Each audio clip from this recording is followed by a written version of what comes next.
Baptism of Apathy by J L Hickey. Copyright 2017 by Joseph Leo Hickey III. All rights reserved, including the right of reproduction in whole or in part in any form. Critical introduction. Critical introduction. Baptism of Apathy is a collection of poems written over the course of 8 years. Poetry in itself, according to some, when compared to the current condition of other modern forms of art, is a dead art form. My goal with this book is to change that mindset, because they are wrong. The reason poetry is so important is because of how accessible it is. Anyone who has use of language can be a poet. However, no matter how eloquent a speaker someone is, their work will never encapsulate spiritual realities. All we can do is try and run around in circles with words. Walt Whitman said, "What is that you express in your eyes? It seems to me more than all the print I have read in my life." The struggle to find a way to express these spiritual realities is something that makes life beautiful. We know we will never touch the soul of another person, but the fact that we can try, that life exists, that we get up and breathe every day, should fill us with vigor. In a poem from the perspective of Natalie Gabler, she says, "When I give myself, though I am from another universe that this realm could never touch, never hope to grasp, conceptualize why. We cannot speak enthralled with the sunlight, but the sunlight will soon be gone forever. Forever never ends." The Whitman quote, "When I give myself," is quite overt, and I make no attempt to mask it.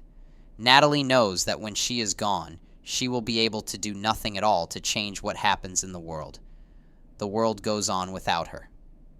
How beautiful it is to think, Christian, that life goes on without us. It doesn't matter if one of us dies and the other suffers. A pressing theme of my poetry collection is characters seeing and knowing aspects about the world that no one else knows. This can come through experiencing a kind of suffering the rest of the world turns a blind eye to, or does not even know, exists.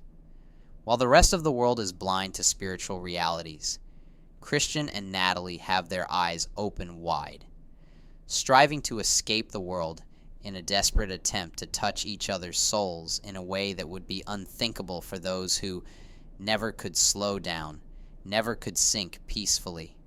Whitman's poetry is filled with moments where he identifies the beauty of the fleeting moment, almost in a carpe diem mindset, and that the moon spins round the earth and on with the earth is equally wonderful, and that they balance themselves with the sun and stars is equally wonderful. Come, I should like to hear you tell me what there is in yourself that is not just as wonderful. And I should like to hear the name of anything between Sunday morning and Saturday night that is not just as wonderful. If you have not noticed already, I take a lot of inspiration from Whitman. However, in some ways, my poetry makes me the anti-Whitman, taking themes from Leaves of Grass and flipping them on their head. A clear example of this is my statement in Division 4, which flips Whitman's statement, "Creeds and schools at abeyance," directly on its head. False creeds, false faiths, false celebration for what is passing so quickly. While Walt Whitman arguably wanted to create his own religion with his grandiose, semi-delusional ideas and mindset, Christian and Natalie are a traditional Catholic couple striving to find their place in a world that is about to end, a world that is falling apart at the seams. Natalie and Christian do not live in the modern world, but rather a twisted mirror universe where the problems we face in the real world have been magnified. This is my attempt at social commentary, creating a caricature which mocks our reality and also shows that we are in some ways not far from it. It also demonstrates that in the twisted reality, we are better off in important ways. This is seen most clearly in the relationship between Christian and Natalie. While most relationships in the real world fail, because Christian absolutely loves Natalie. His love for her never falters once. Such a situation in the real world seems almost impossible. As long as the characters are put in specific discriminated categories, they will be able to view the world differently and see things other characters are incapable of seeing. Many of my poems follow the story of Natalie and Christian, who lived during the time right before the very end of the world. For the purpose of crafting an argument in my poems, I include much religious imagery and language. With this ethos comes several extreme implications. The Catholic Church has always seen itself as being right and all other religions and ideologies as being wrong, which puts the characters at odds with the entire world. In my poems, many would describe the Catholic God as a wrathful, vengeful God. With this extreme form of justice brings forth a vast array of emotions from my characters. Sometimes they want to see the world be destroyed, and other times they have remorse for what will be lost. Two of the most important elements of human existence are both romantic love and platonic charity. The two are not mutually exclusive, and they often exist together and overlap. In my opinion, all injustice, except for circumstantial injustice, which is beyond everyone's control, is a direct result of a lack of charity. I define charity as not an emotion, although it may be accompanied by emotion. Rather, I define charity as a firm decision that results from the realization that other people also have souls capable of feeling much like one's own, and the conviction that one should give of oneself to help others. I wrote about romantic love in many poems I have written in the past because of how prominent such states of mind can be in people's lives. This makes my poems more relatable and also gives me a vehicle to express whatever I want to express, whether it is rage against injustice or lament for a lost world that no one will exist in or live in again. There's not much time left in the world, Sarah. Terminator 2, 1991. Deleted scene. No one wants to hear a sweet and loving poem anymore. Anonymous. Baptism of apathy. 1. The simple rational voices tell us to slow down, fall asleep, never wake up. If we for one moment live in a false world, we are nothing. All our lights mislead us all, shepherds, wolves, heretics, on the TV. But since the day I first met you, I've been fast asleep. I see us together. I see us in my dreams. I'll weep when I wake up. Don't wake me up. We've been dreaming for too long in forced anticipation for what happens. Next, we will never join the world. I will jump from the highest cliff the day we miss the last train we find ourselves. I've been silent for far too long. But I put my heart to death. It's better not to care. To jump into the ocean of mercy, to start sinking peacefully, can't contain myself. Everything is good. We have innocent hands enticed by the pretty things which in truth are no longer warm, no longer sweet, and no longer life-giving, and we never stopped for one moment.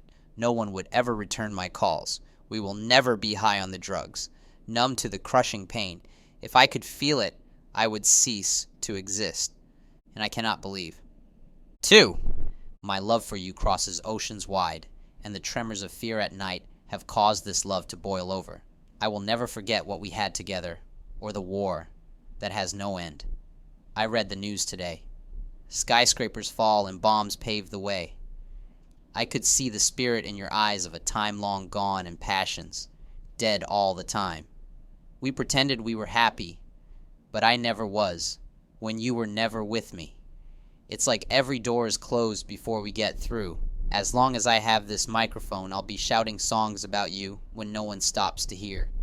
When they violently suppress what you have to say, like those burning skyscrapers, I will make sure they take the blame for the war that has no end.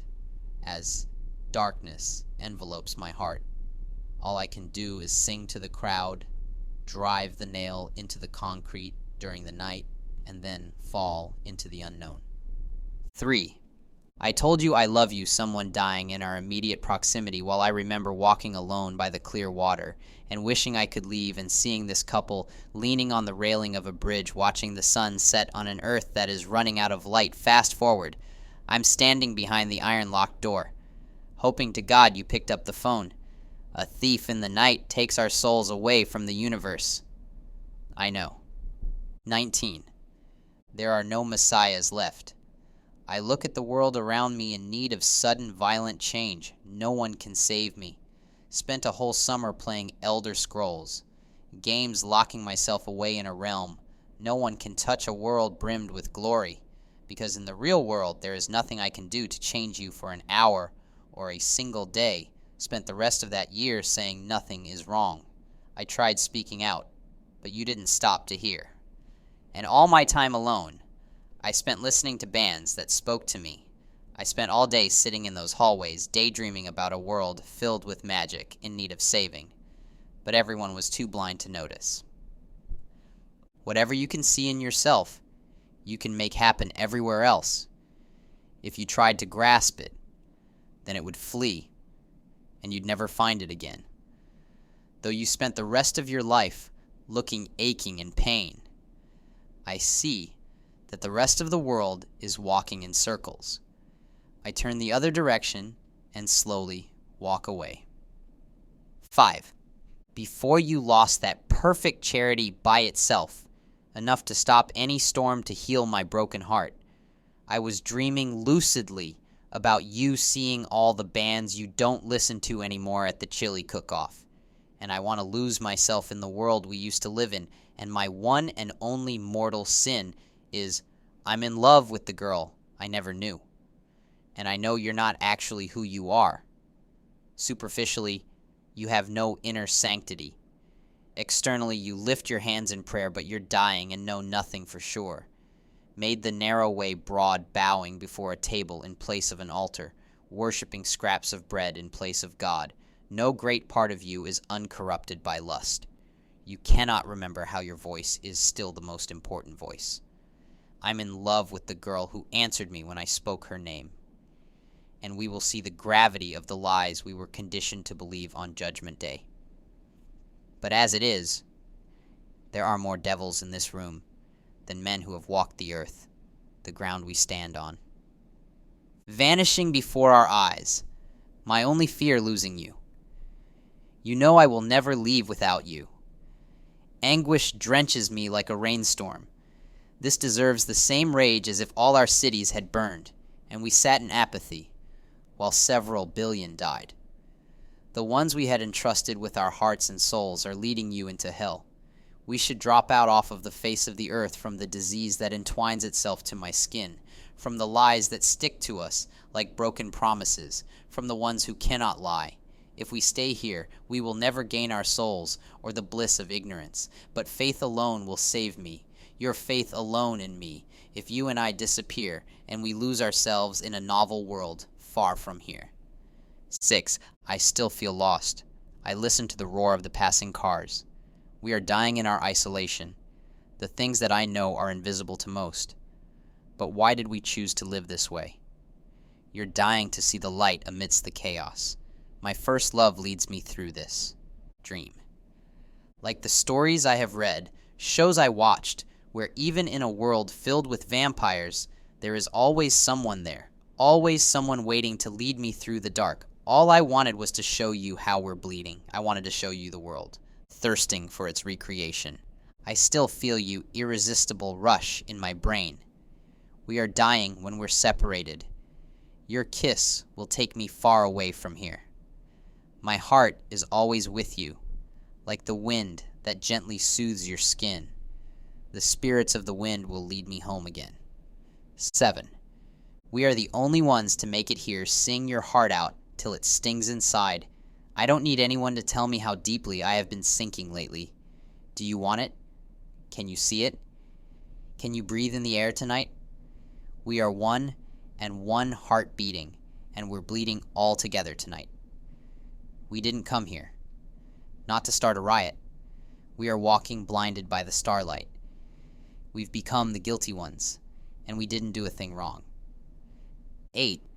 It's okay to speak because no one is listening. Scream out your words to the sky, and maybe God will hear, and then you can go home and stare at the walls because we don't communicate. I have no one to celebrate making it through this Monday with because you never told me why in the business classroom. I am weeping while I'm daydreaming. Wish I could get to you. You hurt me. You left me. You destroyed every picture of us. Took them down from social media. I am overly distracted. I am somewhere on a flight to a foreign country, writing my life story on a notepad. Every fractured moment, I need to hear your voice. We used to talk all night. 26. Either I've lost the words I need, or the words have lost their meaning. When I say them, violently suppress the memories group therapy. I look up. They ask me to read what I wrote down. The words will give me peace. Either I walk away from her, or she disappears without saying why ghosts were never good at giving me their reasons for not existing. Cloud my mind. Because I know that you guys never listen. I know words don't change the world. Let me tell you a story.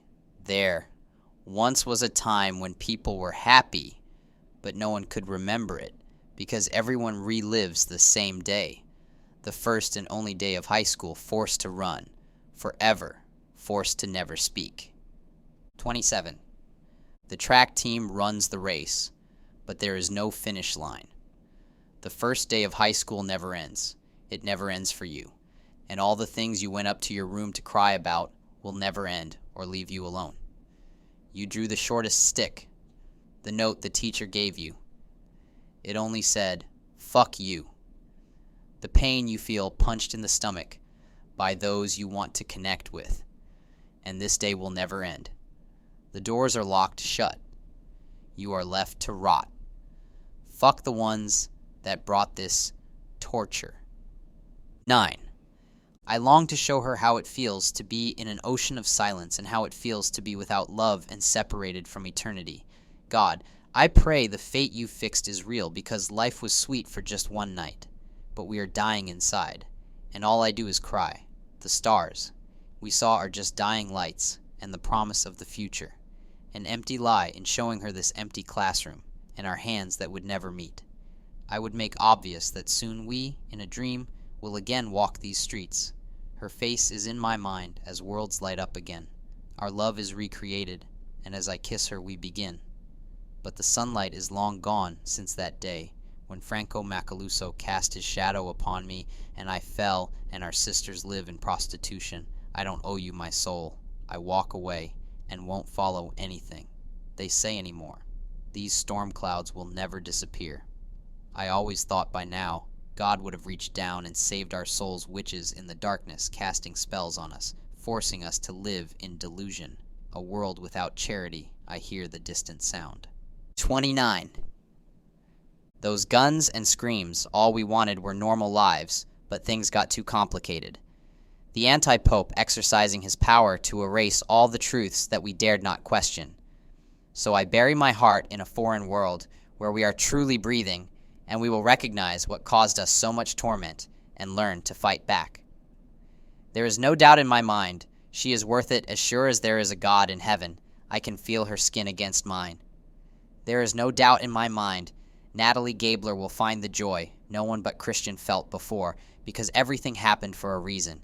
A single glimpse was just enough to keep him searching, day and night, for that eternal peace that is seen and yet remains unseen. The band sings their elegy for the sanity the world lost centuries ago. Christian sits unnoticed in the same arena, burning heretics at the stake. 30. The magisterium is inseparable from witchcraft, cannot be diluted, while the world follows the anti-pope deep in his new theocracy. Christian prefers to apostatize with each breath through every day and condemn the entire world from cathedral roofs. If you are hearing voices, they will stop. And at the bar, I stood up in front of my friends, saying, "Remember this moment on Judgment Day. Remember, we will die." 10. Get out of the house. take a walk. Growing old takes time. All these years, we've been drifting apart. Inauguration Day. When we wait for the inevitable, the future is uncertain, and we try to forget the past. We've been victims of the pain under our skin, which chokes our life, makes it painful to breathe and unable to speak. We wait for judgment. Day in a room without windows, with only a clock on the wall, remembering when we were younger. And we need to help those in need. We only fall in love with what appears to be beautiful.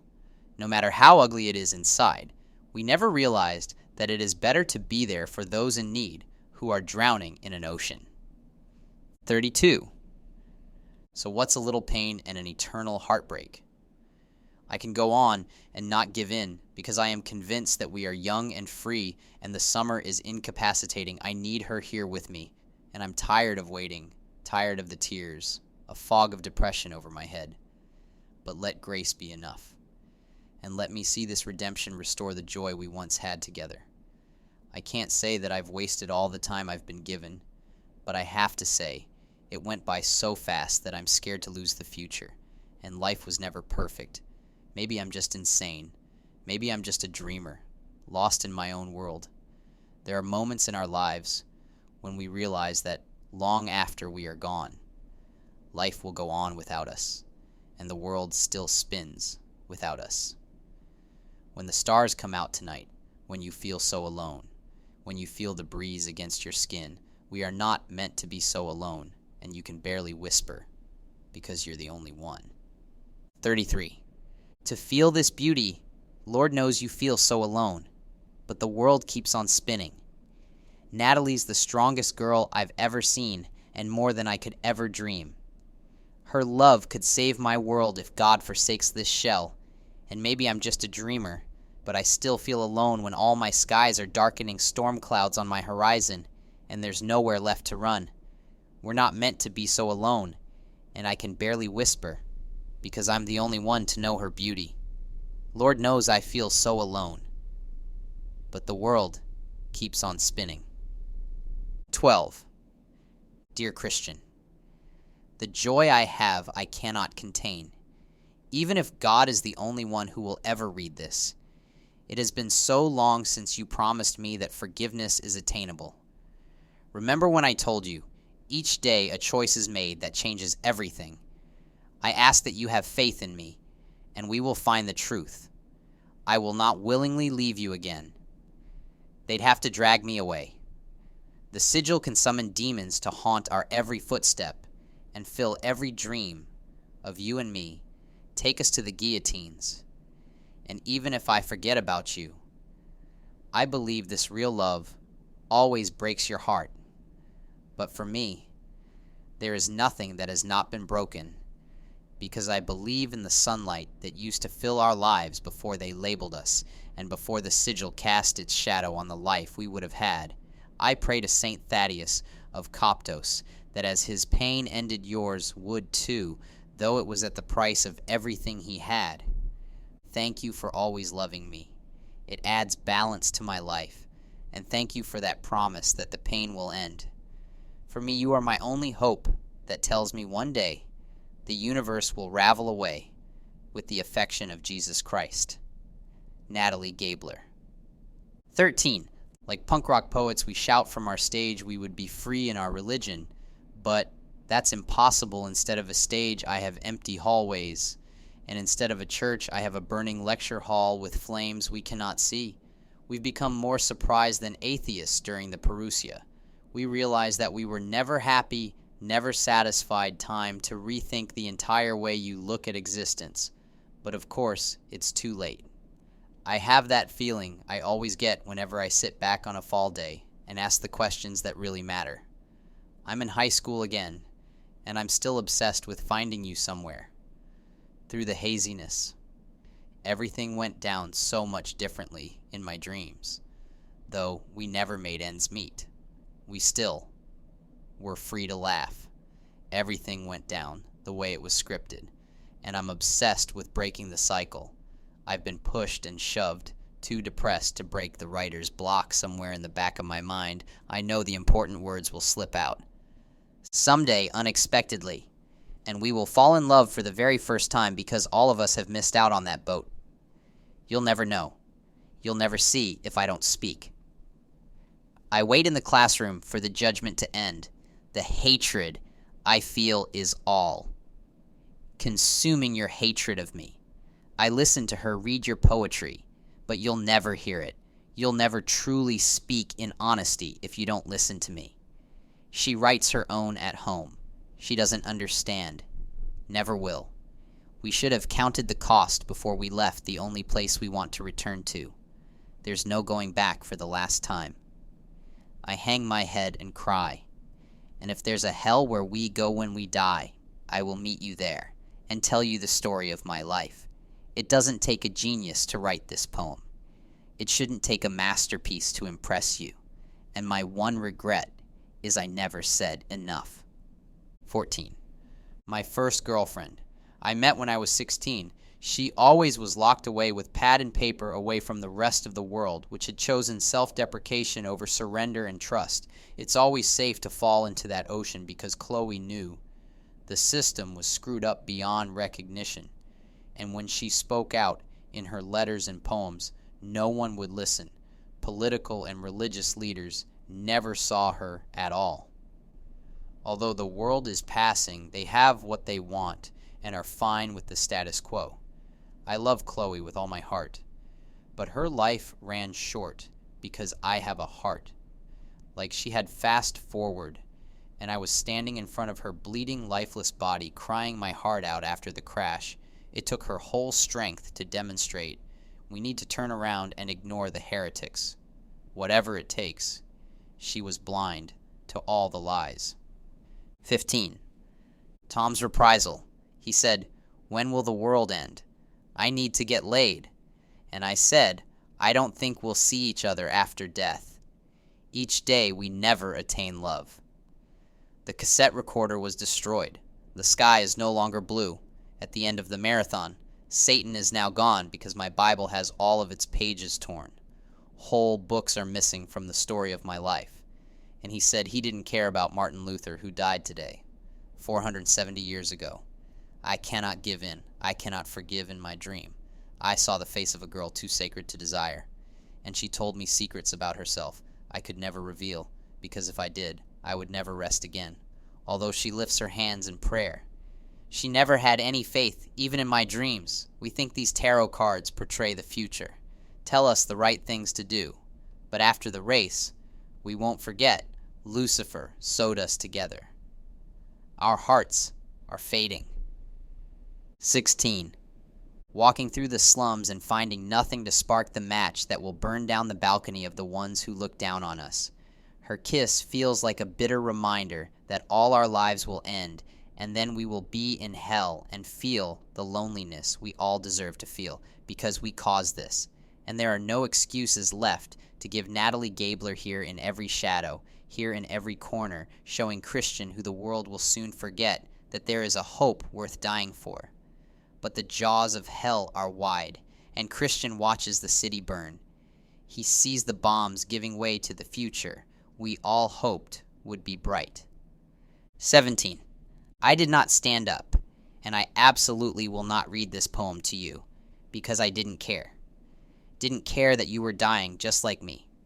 I didn't care that if God even exists, it will be a miracle how this emptiness is reconciled with the peace that is supposed to exist. I don't care about you. I don't care about the poem you're reading about how you stare at that guy you went on one date with and complain about how he stares at your breasts and how he wasn't good enough for you, because life is not a video game.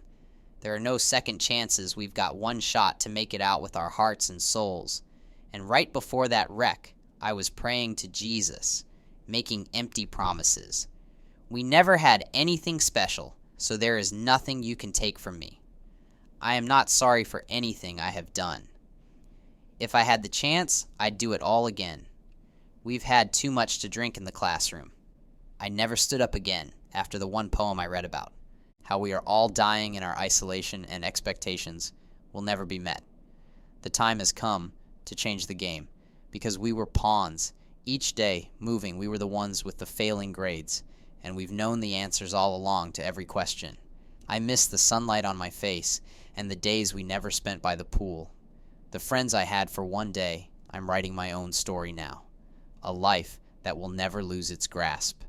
Don't let go of me. I am growing cold. 18. On the 18th of June, more than 2 whole years ago, I just stayed home. Lost the words I need notebook pages. Blank. And depressing air like a snowfall. Pages don't write themselves. What is then a saint? The antonym of what I've been. Not what I'm going to become, something lost in my dreams. Sleepwalking in daylight, nothing has changed since this air of depression covered me. I would have become a hero, a saint, a breaker of the cycle. Were it not for this, fog won't let me know what I should do. I'd burn the pages of my life story, rewrite them all before I lose my voice. And how would I? Use my voice, worlds would be lost if I, for one day, refused to speak. Another day that I watch. My love for this life walk away with a smile on her face. She was always innocent. She smiles as she, the source of life, walks away. She knows not what she deprives us of when she leaves.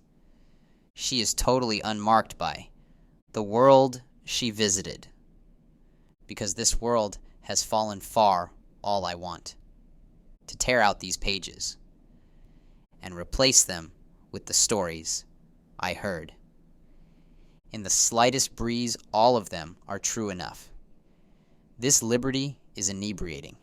Words are not enough. Yesterday I watched a video on YouTube of a young man playing 22 songs with the same 4 chords, and I remembered how you told me about it. I have found my voice. This is a punk rock symphony that will resonate in your soul. Natalie, you're the cycle breaker. The way that you touch me like this breeze, and it gently speaks to me. And the truth that we ignore isn't always obvious, but you find salvation in unexpected places in my sleep. I will scream all the words to all the songs. I wasn't brave enough to sing all 22 of them in the same chord progression, because what is connecting us isn't purely physical. This is our world. It can be anything you want it to, my friends. Wonder why I rarely even speak outside. I look so damaged, but my heart is still and at peace. Can you hear the gentle breeze move across your skin? I touch the stars that light your steps, and a little more. Love is all I need. I'd do it again and again for a life away from here. 19. We are kings and queens, and we remain unseen, but we became prisoners in clear view, waiting and shivering under the bridge until we all forget this too. We who know amazing love, the miracle song that saves, cannot keep silent or be restrained by any chains. I am all alone in the crowded place, writing down all these words, overcome by sudden joy. I cannot keep from screaming, but all I do is whisper. All this time, we have been seeing black and white in one-dimensional space, and we have never known love, Kayla. If you knew, you would die 1,000 times for a chance to know the truth. Can we see through the fog that others have put into our eyes? They preach God's word, spoken with the sword, and their mouths prepare their tombs. But I can taste the world like a little child, knowing everything is going to be all right.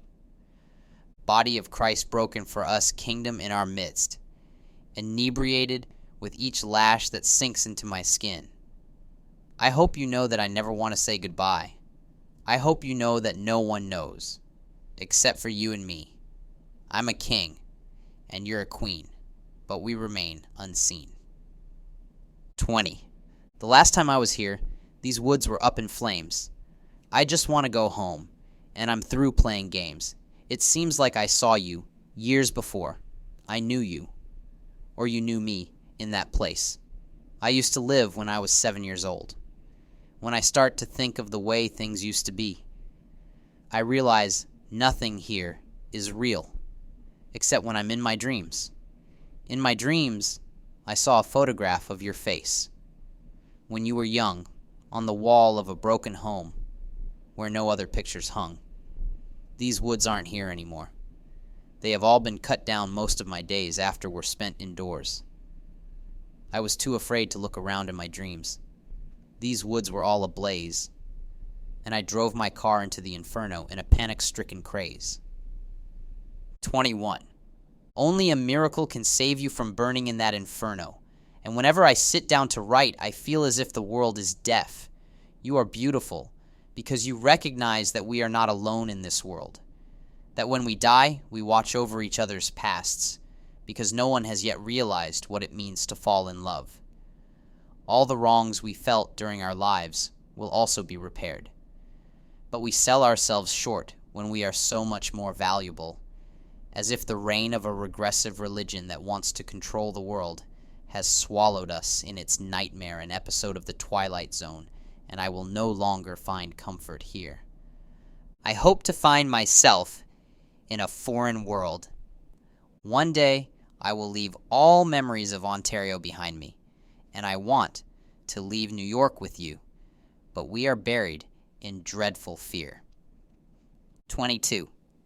This system doesn't work for me, because most men are of bad will, and God leaves them in darkness. The gates of hell are wide, and they will swallow us whole. You never read my poem in Miller's creative writing class last year. You don't know anything about Natalie. You don't know that when I kissed her, she told me that the world is passing away, but she hoped that only this moment would remain. I will keep silent while the heretics walk by and fall down the cracks into the eternal fire. I wish it didn't have to be this way, but it's what they deserve. Because I've been to the gates of hell before and almost was swallowed whole, but she was there for me to guide me out. I start to think about the elaborate words and clever phrases you put together in Miller's class, but those too are passing away. All that will remain is Natalie's kiss, because that is one and the same with the love that created the universe. Because without her love and grace, I am nothing. So when she kissed me, I was created for the very first time, a creation from nothing. One of the haziest memories I have on this isolated island was sitting in the only movie theater within 100 miles and watching that teen couple watch The Hangover together. Their arms were around each other. My arms were crossed. I never saw the end of that film.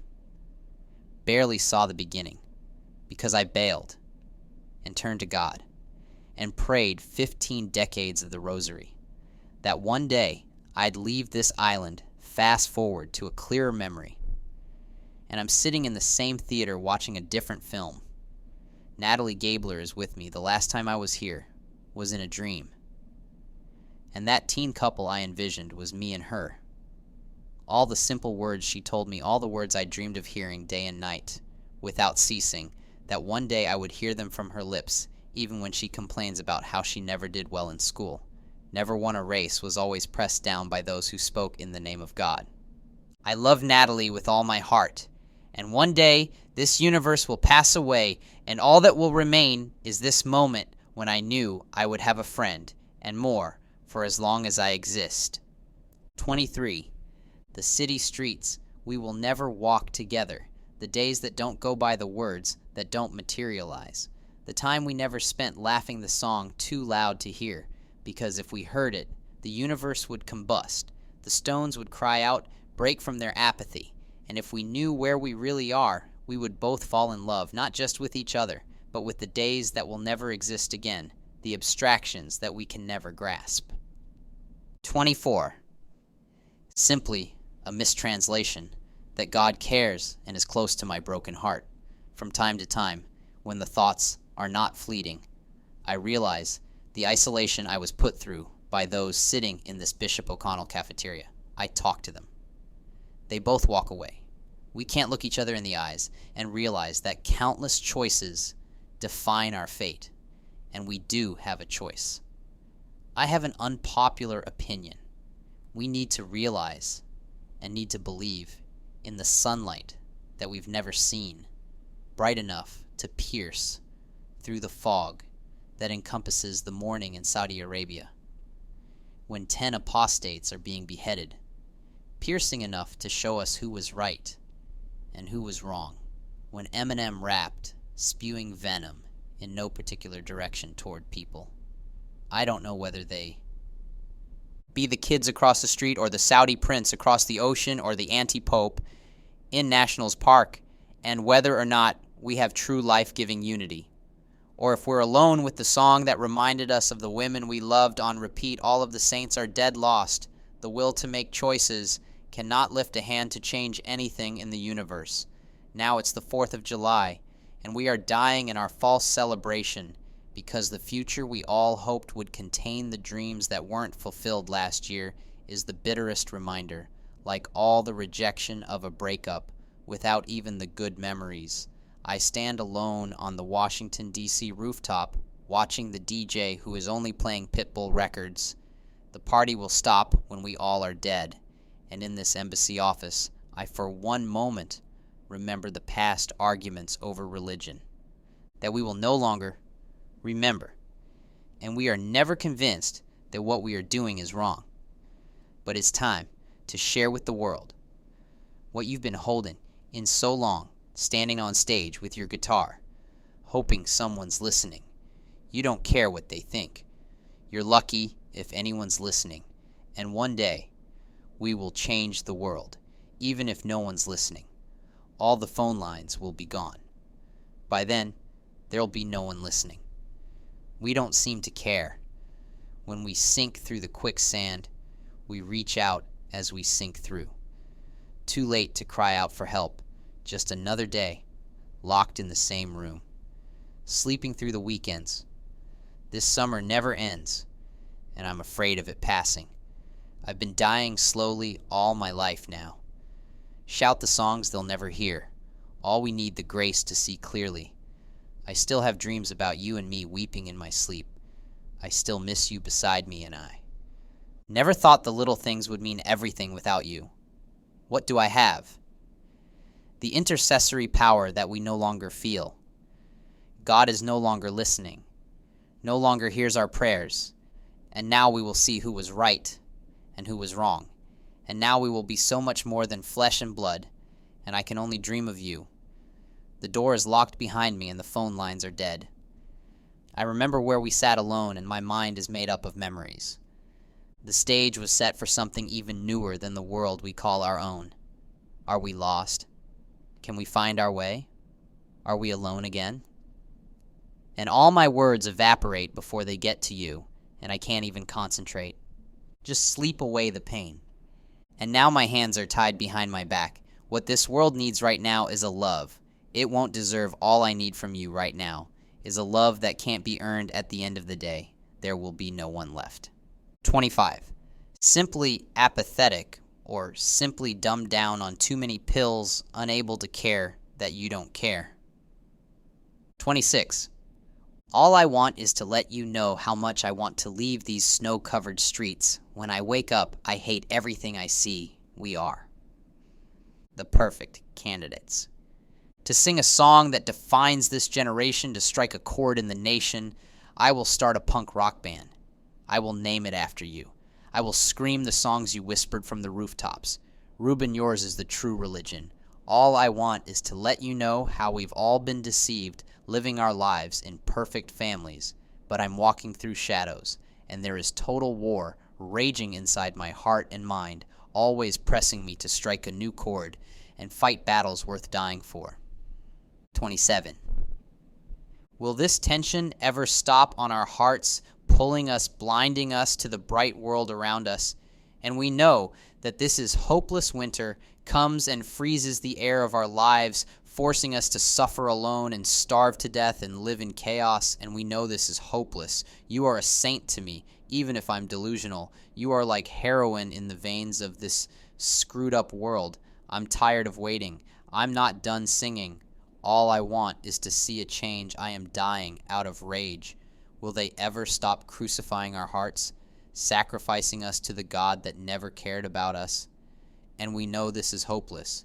Will we ever look out and see the sunlight, remembering the times when we chose to walk away? And we know this is hopeless. I spent my days telling you, I'm in pain. And the love we don't receive at all makes me wonder why we even try. I feel like I'm wasting my breath, and I hang my head and cry, and I don't understand how we got separated, and I know my words are not enough, and I can't find life underneath this dust, so believe me when I tell you so. I can't do this without you at all. 28. Father, can you hear me? A normal life is all I want. I can see the demons laugh and curse in front of me as they lead their willing victims into the hell they chose tomorrow morning. When I wake up drenched in pain, I know one day we'll see an end to this deception. If only there was something I could do. If only I never knew. I am the vine you are. The branches remain in me. And aren't we all just dying to leave this burning building? So we leave this realm behind and follow in your footsteps, and I won't stay. And all my hope is hanging by a single lifeline. I call on you for all my answers, but you're always in the wrong place when I'm alone. I am free. I can see a different world when I look at you. We are delusional, but we walk the other way. We know all the answers, but we won't give them away. When I was younger, I wasn't so depressed, but the world's grown so cold, and I am disappearing from this place. Won't you follow me? I want you to always be here. I have grace. I have peace, an ocean of mercy sinking deep. I am the last of the lovers. You'll never see me again. All my words are just white noise. Don't make sense to speak them when you change what they mean. I pace across empty hallways. You will never force me to join ranks in your parade.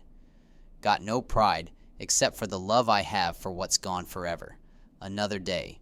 We live together. I hope you can see the invisible stars. The years went by like passing cars, and I was asleep at the wheel. I've been here before, and we are dying young. 29. Tell me about the grace you felt deep inside your heart. I know that I can't leave you when the world grows dark. I wish that this was one sick joke, but it's who we are. I'm giving you the heart of me, and it will be the death of me, and I will be a saint for you. Here to fight, and here to lose. All I really need is you. I rarely ever needed you. I'm hearing voices in my head, and I can't think straight. This game is getting old, and my life's controlled by all the ones I've never met and never let them in. I don't need to be told what to do and what to say. 30. The sun don't shine no more on me, and you, I am overwhelmed by memories I am dying just to sing to you. But I only see you in my dreams, and the promises don't come true. They're dying like these stars. The world grows colder each day. My moods are like the wind. If I lost myself today, I would run into your place. I would drench myself in your pain, because I remember every curve of the road we took together. And without you, I'm going home. And to see you just one more moment is my one last wish. I remember the smile on your face, the worlds we'd share. I touch the stars that light your steps when I'm not there, and the memories are like a death trap in my soul. 31. Even if I told him how I felt with the most elaborate words and clever phrases, like the ones Nathan used in Miller's class, he wouldn't listen. I'd rather write the way I want and be the person I want to be. 32. And everything is good when it's you and me differentiated from all other people as we watch the stage. The war theater unfold like no one else has. Like that time you rested your head against my shoulder on the metro ride before the city bombings, before the fear ensued, before the first war began that tore our nations apart. Chloe, you took my hand, and I saw you smile without words, with a chill that resonated in my spine, and you led me to the park bench, and then the sky turned red when I said goodbye.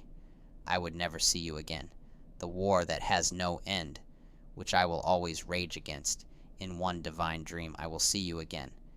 But if divinity exists, then we're already in hell. We should be blasting the songs that define our lives in the ears of those who never listened. They won't care. I'd bet they'd read this poem and still not care or even understand. We are dying inside and out. I sit and stare at the same blank page which will soon be filled with all the words that manifest the secrets that we deserve to know. I will meet you somewhere in between one disillusionment and another. All my life, we made our plans, but we never saw them through. We are too young to be in despair, as we listen to the same specious lie playing on every airwave like a fast-spreading disease. I am wasting my breath yelling at air. 33. Sooner than later, there will be no smiles because of the pictures we'll see in 7 years, because no one can truly be happy in this land of shadows, and this will go on until the veil is lifted. As I was walking the suburban streets, I could recall the day we said to rhyme and reason, we don't need you. The day we said to the church, triumphant, we do not need you because God doesn't care, doesn't even exist. 34. Lonely death in the real world. I never saw her again, and my friends wonder where she went. All of them in love with her, and I will die alone.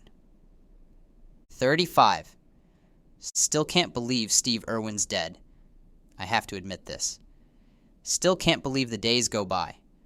Those years were mine. 36.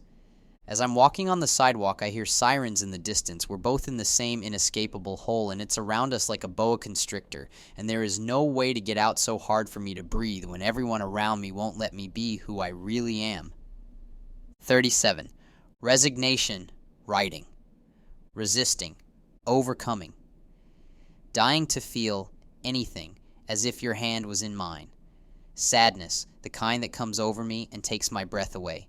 Because we do not have much time, and I need to hear you say that this school year is over, that we have overcome, that we are far from where we were last year, when everyone else abandons the only true faith. I will be here for you. I will never hurt you. The world has become a dreadful place. The words are taken from me, and we will lose our lives long before our time. No one ever leaves hell. High school never ends. Spellman was nothing short of hell, praying in those hallways. I have become the incarnation of the only hopeless cause that matters. Hail Mary, full of grace, the Lord is with thee. Does prayer do any good at all? Am I dying slowly from the poison at the bottom of this bottle? 5 years later, and I have so much to tell you. No clue where to start my wounds, neck deep through my throat, and I can no longer speak. 38. Lies. If only I could feel your pain. If only I could face this situation, that I would rather die than inhale. When you lie to me, you take me to all of the places I never wanted to go. You lock the door and throw away the key. We drown. We cannot inhale. I cannot stay here. She doesn't even listen. Enthralled with the Antichrist trapped inside the counter. Church, I was wrong. So many years ago, and now my hope is gone, and there is still no one here. My back against the high school locker, and I know if we did this justice, we would never hear the end of this. But as it is, all I can hear are lies. All honesty is gone. We'll see Toronto's skyline and contemplate the day when all of it will burn. Here we are, our empty hands, open wide. We have nothing to offer. We wouldn't even if we wanted to, and I am in love with you. We speak simple words and simply answer yes or no. 39. Like the roar of passing cars at night, this chill starves the breath from me, crying, shaking, and convulsing. What was left of my soul became a necessary loss. The rain would fall, and the vicious cycle would repeat. I found myself in the empty classroom where I was not given a choice what my future is going to be because of the system that must be praised when I walk down the hall. Forget my name as I pass by. Memories are all that keeps me fighting, resting, not succumbing to this fear that annihilates the stars. 40. From now on, read all my words, keep them in your soul. Listen to what I have to say. We need to forget ourselves. Rediscover the charity we left behind. Div 2. 1. Wouldn't it be nice if we never lost love? When God fell fast asleep and when the bombs went off in the New York streets, I became tired of writing the same poem, the same thought pulsing through my mind, like the memory of the day when I learned my sister had killed herself, and she never told us why, no indication that it would even happen. 2. Jordan. There will be no quick end to the war when the dust settles. We will not be able to ignore the pain it caused you and I, and we will not meet again until we die. I read the news yesterday and heard about you in the midst of the crowd, blasting all the songs so loud, so that we know all of us want to forgive. All of us want the death to end. 3. Mortalium animos. I am the seer of the visions, and we will lose our mortal souls like a bullet through the brain in a single moment. We won't know what's stripped from us, just the universe we had known, and the consequences of this life are set. I wake up in Buffalo on June 18th, 2011. We need a reason to forgive, a reason to realize that what we would put to death has abundant meaning. We put to death our mortal souls, and the feeling of the summer on my skin fills me with resignation. We are hollow. We have no connection anymore, and I don't know how to convince you because you've lost your mortal soul long before your time. The resurrection, all of the words will never speak, and all of the songs the rest of the world is deaf to, but only we could hear. My heart was still yours, beat in a rhythm that I took to heart. We'll be without motivation or direction until the day of resurrection. 4. Among other things. Yes, I am sick of Vincent's poetry, and you sit behind me, but we don't talk. In middle school, had no control. In high school, I missed the train. Fuck that. I lost my soul. We are always moving. I walk through the Bishop O'Connell hallways, and I see you walk by lightly, bump into you without noticing. I forgot. Your name was Molly. The devil wanted us to be together. The devil pulled us apart. Sometimes speech is absolutely necessary, but most of all today, it is absolutely necessary to get to class on time. To period 6, Tom's creative writing class one day. Tom will have his reprisal. One day, his symphony will have a reprise. But we lose track of time. What is time? But all the ways your smile has changed in ways I never noticed, and I cannot daydream forever. They cannot keep me here forever, cannot lock me away. 5. Welcome to the vortex where you're trapped indefinitely with the same broken record spinning the song that reminds you of the faces you'll never see again, and we are going under the water again, and the blood won't stay in my head, losing memories I never had. Or at least it doesn't matter, because no one else can call them out an empty bottle of sleeping pills on my bedside table.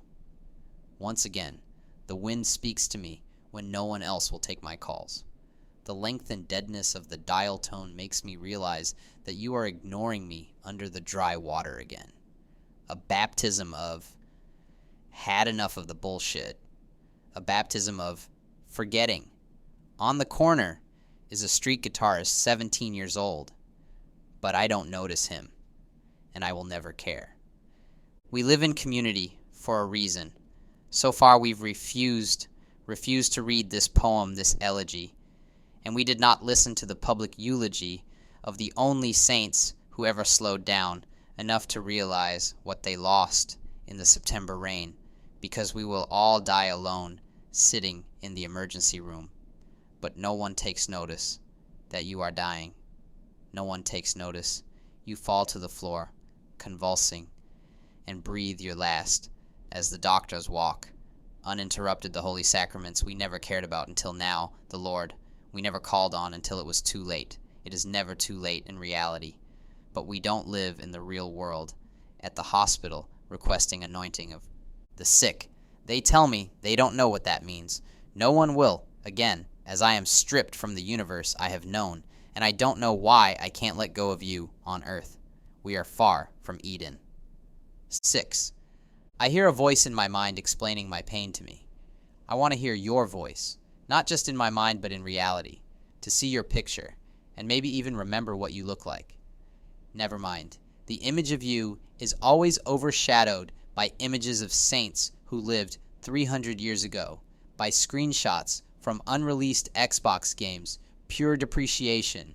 Words never become clear, never solid, never touchable, never viable. I need to feel your touch because we are perfect. I forgot what you look like. You remember every drop of moisture on my skin.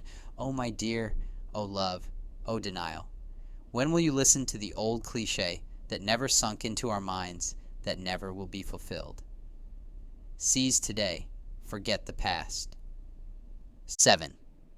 Dearest Christian, one day we will look at ourselves and remember the times we took pictures of ourselves at that mall in Toronto and the times we spent laughing in those Spelman high hallways. And we realize that only we can see and feel and taste, because, Christian, your smile makes me feel like we're the only ones in the world, and maybe one day we'll have a Catholic wedding, like our ancestors did for 2,000 years. I can see through these people, see the demons inside of them, and my skin grows pale. I want to go back in time and ask you to forgive me for the times I took you for granted. But now you're all I have until Judgment Day, Ontario. Seems so foreign, though I've lived here for 4 years. You've lived here half your life. So many trials, so many wars, so many persecutions by those who have deluded themselves because of contortions and conspiratorial cover-ups when no one would believe the visions you were seeing. Seeing that I was in danger, you warned me, though. It cost you your relationship with me. When we lie, we secure our place in hell, like those politicians and judges, presidents, prime ministers, senators who never could slow down, never could sink peacefully. The emotion I have for you is so strong that if emotions did any good by themselves at all, if this was put to prayer with the intercession of all the saints, time itself would turn back, and we would be together. You would feel it too. You would know what I'm talking about, and no one else will ever know. But for now, I shiver in this Canadian winter, like the rest of the world shivers in their spiritual fog. The world filled with devils, our hearts filled with grace, the sigil hunting us down like animals.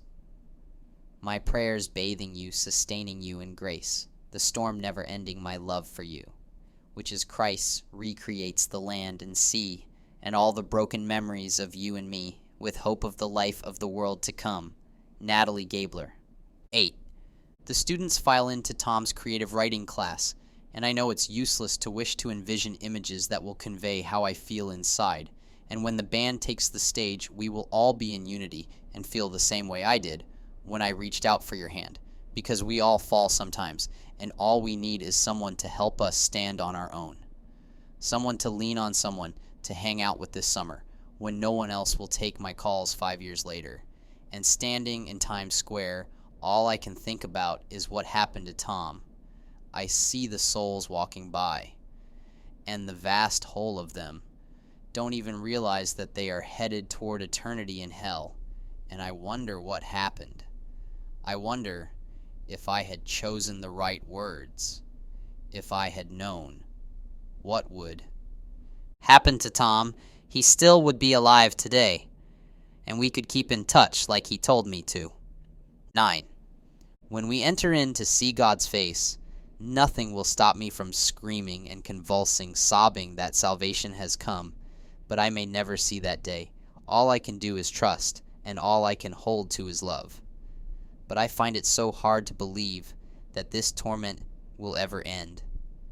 I was given one glimpse of eternity, but I may not see it again.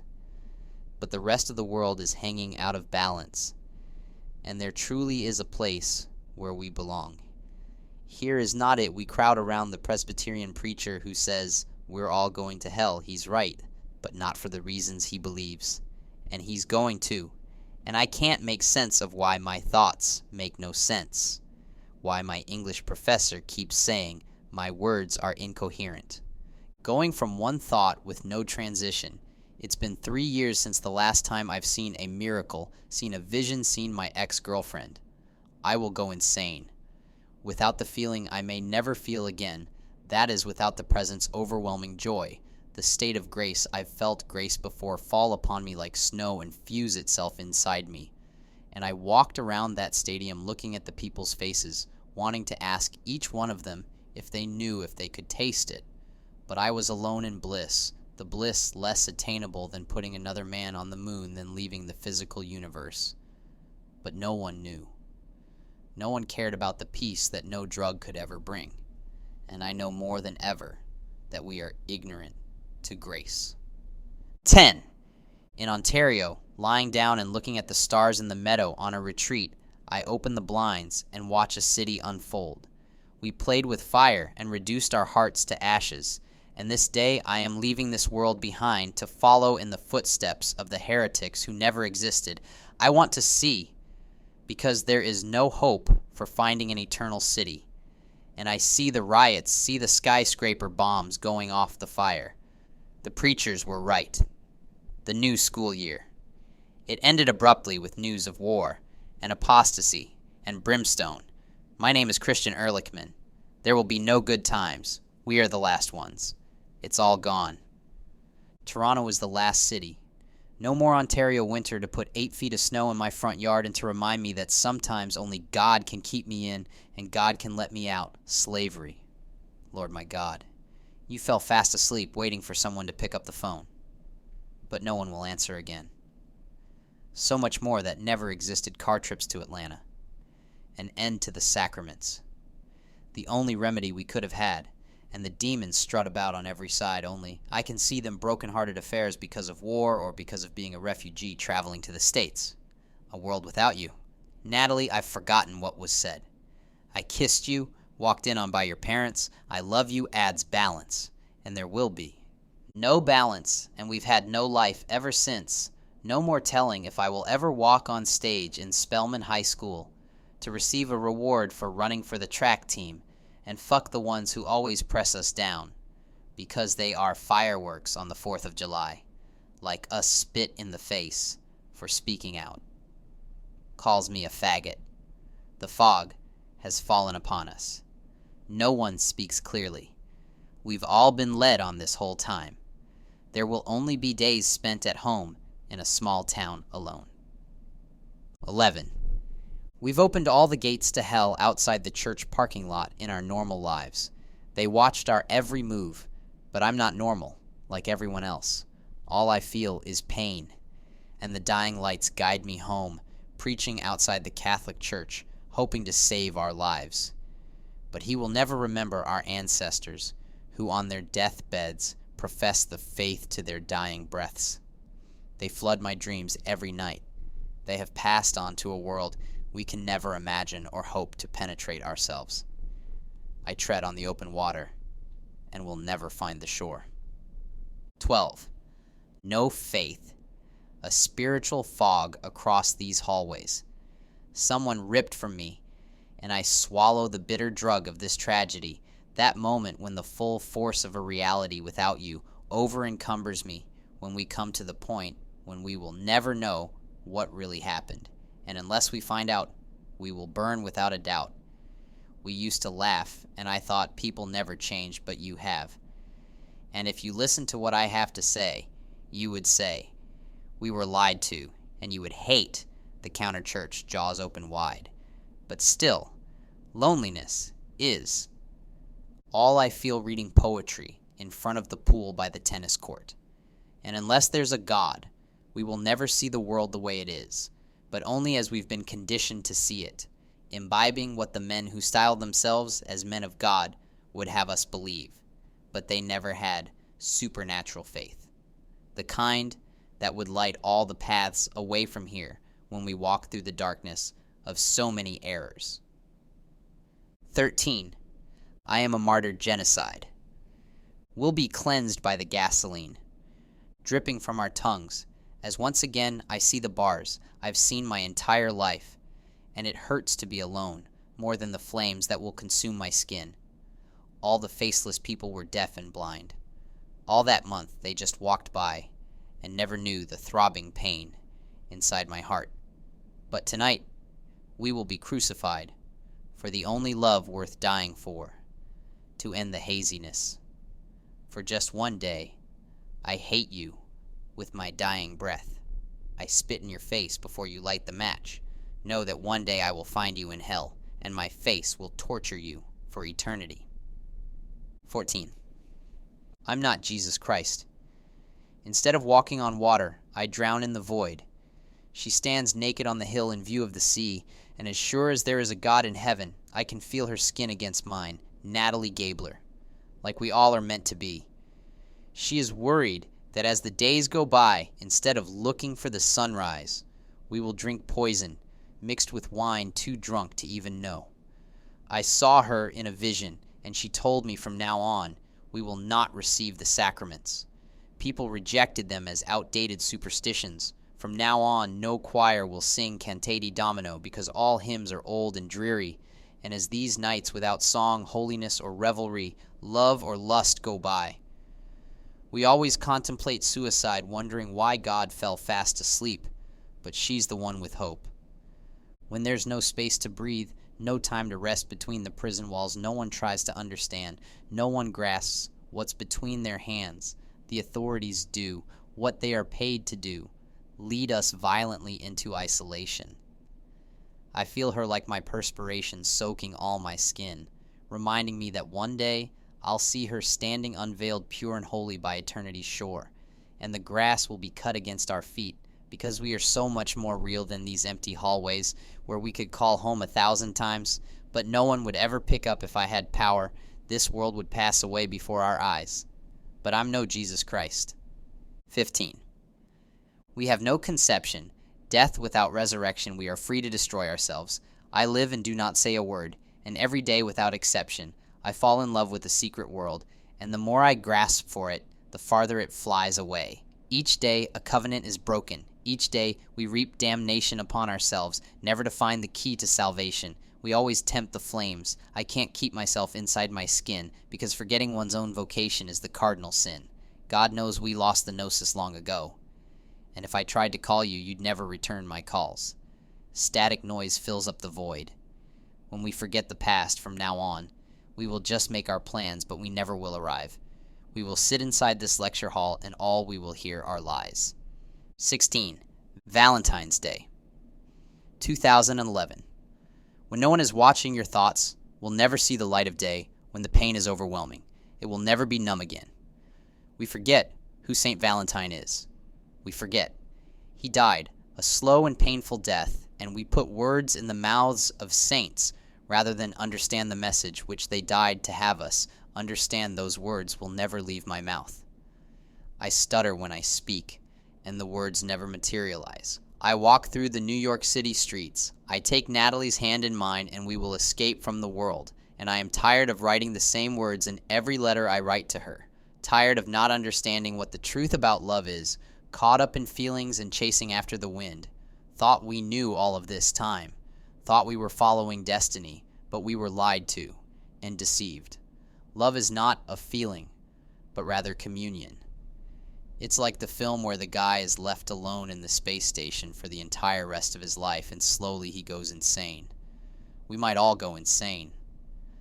Our futures had been both written with a script that I dared you to erase and rewrite yourself. That smile goes through my mind like the sound of a broken record, and the sound of her voice I hear like the hallucinations of a schizophrenic. Let's rewrite the pages of our future, because this is our world, these are our lives. They can be anything we want them to. 17. Torture. Nothing about this is simple. This is where we lose our souls. This is where we slit our own throats. This is where the earth burned without warning before we could say goodbye.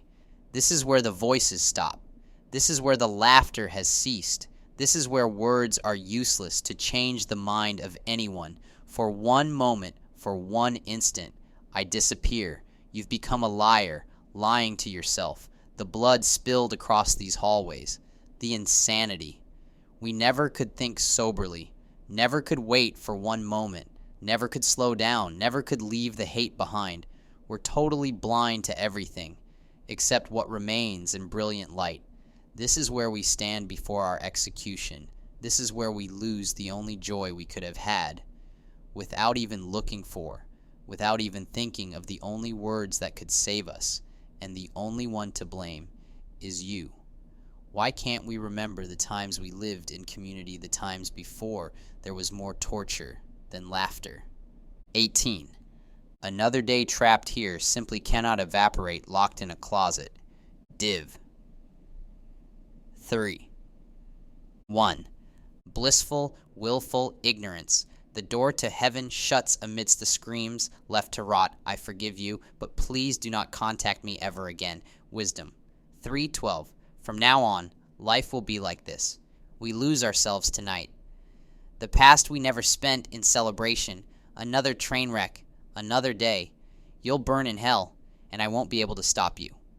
The world is a prison. This classroom is a cell. All I want to connect with you, wasting every moment of our time. 2. Never took the time to define who we are. We never lived a day happy the way we are. And in our isolation is the only place we'll find each other. We'll sooner reach the stars than ever find each other and all the feelings I have for you. None have proper names. They stay the same and weather every storm. But I know one day I'll wake up from my dreams that this day will end is a lie. I want to believe your love is better than wine. It's something divine. It's breaking my heart, and I'm not alive. No, I'm not alive. 3. To sum up 2013, what is eternal? Simply ethereal, out of touch with truer things. Affection, lost connections. How beautiful is the sacrament of unity, but we are out of reach, out of touch, like Jesus Christ in whom I trust, because she was there in my dreams in the movie theater, but she told me because I'd never be faithful that we can't see each other. I wonder if we'll see each other when our lives are done. But what are the chances of that? My soul cannot resist the sadness, the longing, and I know we must let go. 4. Canto 5. Saint Gemma bore the wounds of God. She died and will rise with him.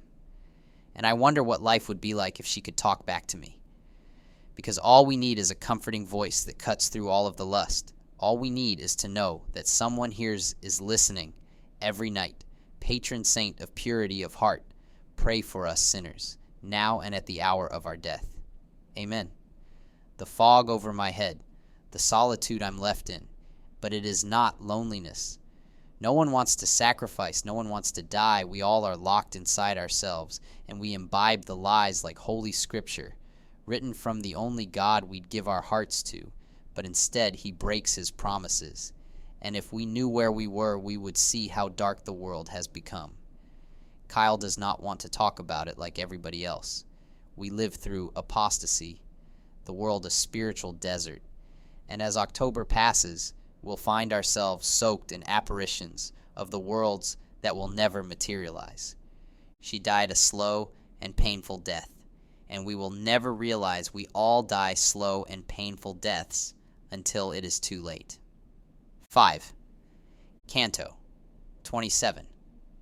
What we need is surety, that we are walking the wrong direction, so then we'll know without a doubt the world is insane. Save us from our greater love, blinding us to the pain we cause the ones who never existed to feel, or rather not to exist at all, because no matter where in the world you go, you'll find nothing but sadness at all, and we are more deceived than those tricked into willful murder, the day Iran set off the bomb.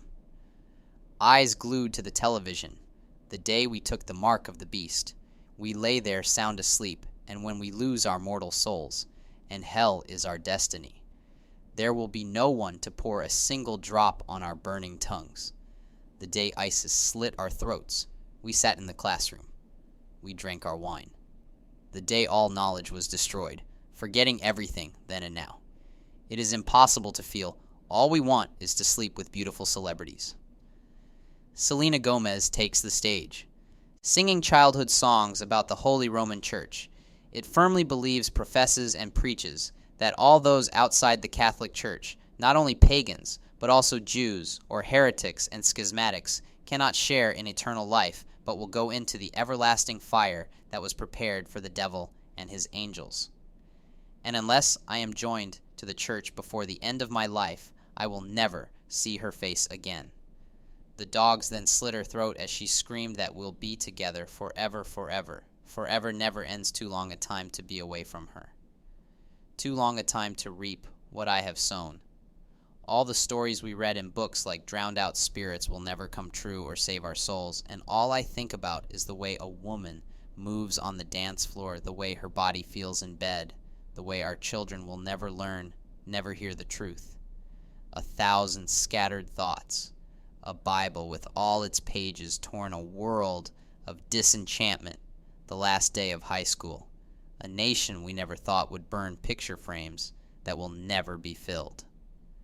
Brother Peter Diamond, when we walk the path to hell, I want to walk alone all of the words from all of the books, filled with nothing but erroneous phrases, promises that would never come true. Oh, dear Father, Michael Muller, in a photographed priest of a forgotten religion, wielded divine authority, whose sins you forgive are forgiven, and whose sins you retain are retained. Bless me, for I have sinned. I want to feel more than her body, Father. I want to pierce her soul. But we don't know where we are. The duped members of the counter church.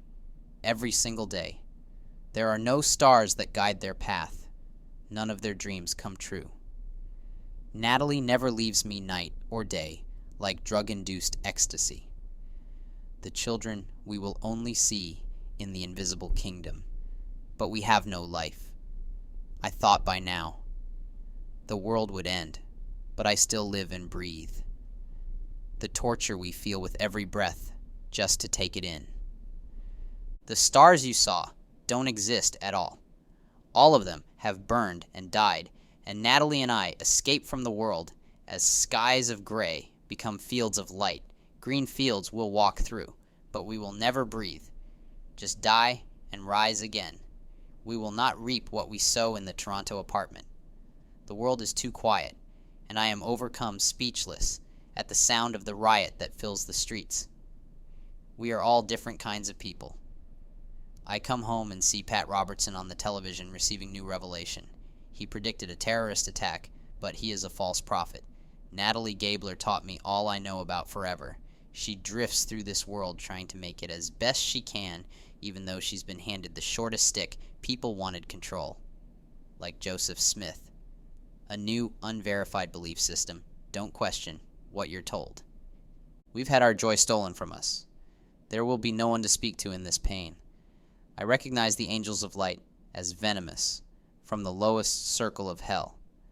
I will pray the 15 decades every day, and for those 15 years I know the night will slip away, and I will feel her touch me, a true miracle of unity, an end to all of the schisms. One day I will have my revenge. One day I will be far from here, far from Ontario, a spiritual desert, the void, the darkest place I reject. Every politician, Stephen Harper, a truer devil. There's not much time left in the world. Sarah. And we are at the tail end of the epic story, but there are no heroes, no saints. At the end, we are the very last ones. It's all gone, as if we were lost somewhere. Orbiting the earth where we have clear view of all of the wars, all of the heartache, but never will set foot on earth again when the bombs go off, when we forget who God is, the way, the truth, the life, the Eucharist, the risen Christ, and we will go to our deaths. There are no more prophets. We will leave ourselves behind. All that's left is time alone. In a mental hospital where I spent my better days, my only days with you. And the same cast of characters flooded our lives, projected on the screen. I remember I was here 3 whole years ago, and not a day goes by when I don't think about what no one cares about.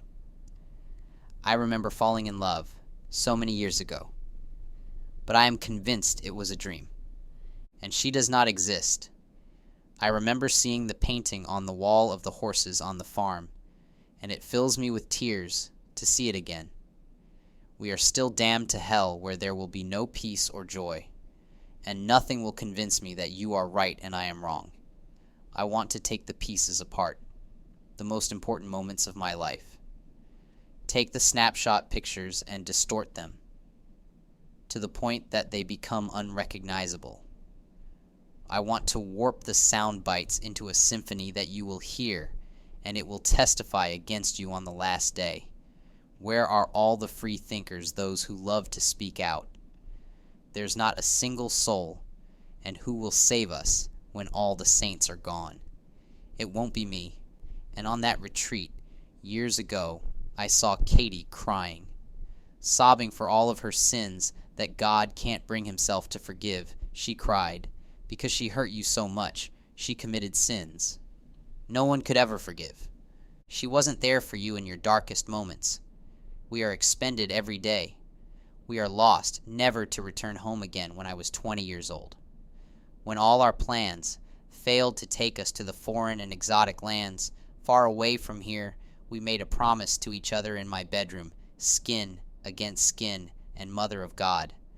Save me from my unforgivable sins. Have I blasphemed the Holy Spirit, taking pills to make the pain go away? And she said, why do you feel so much torment?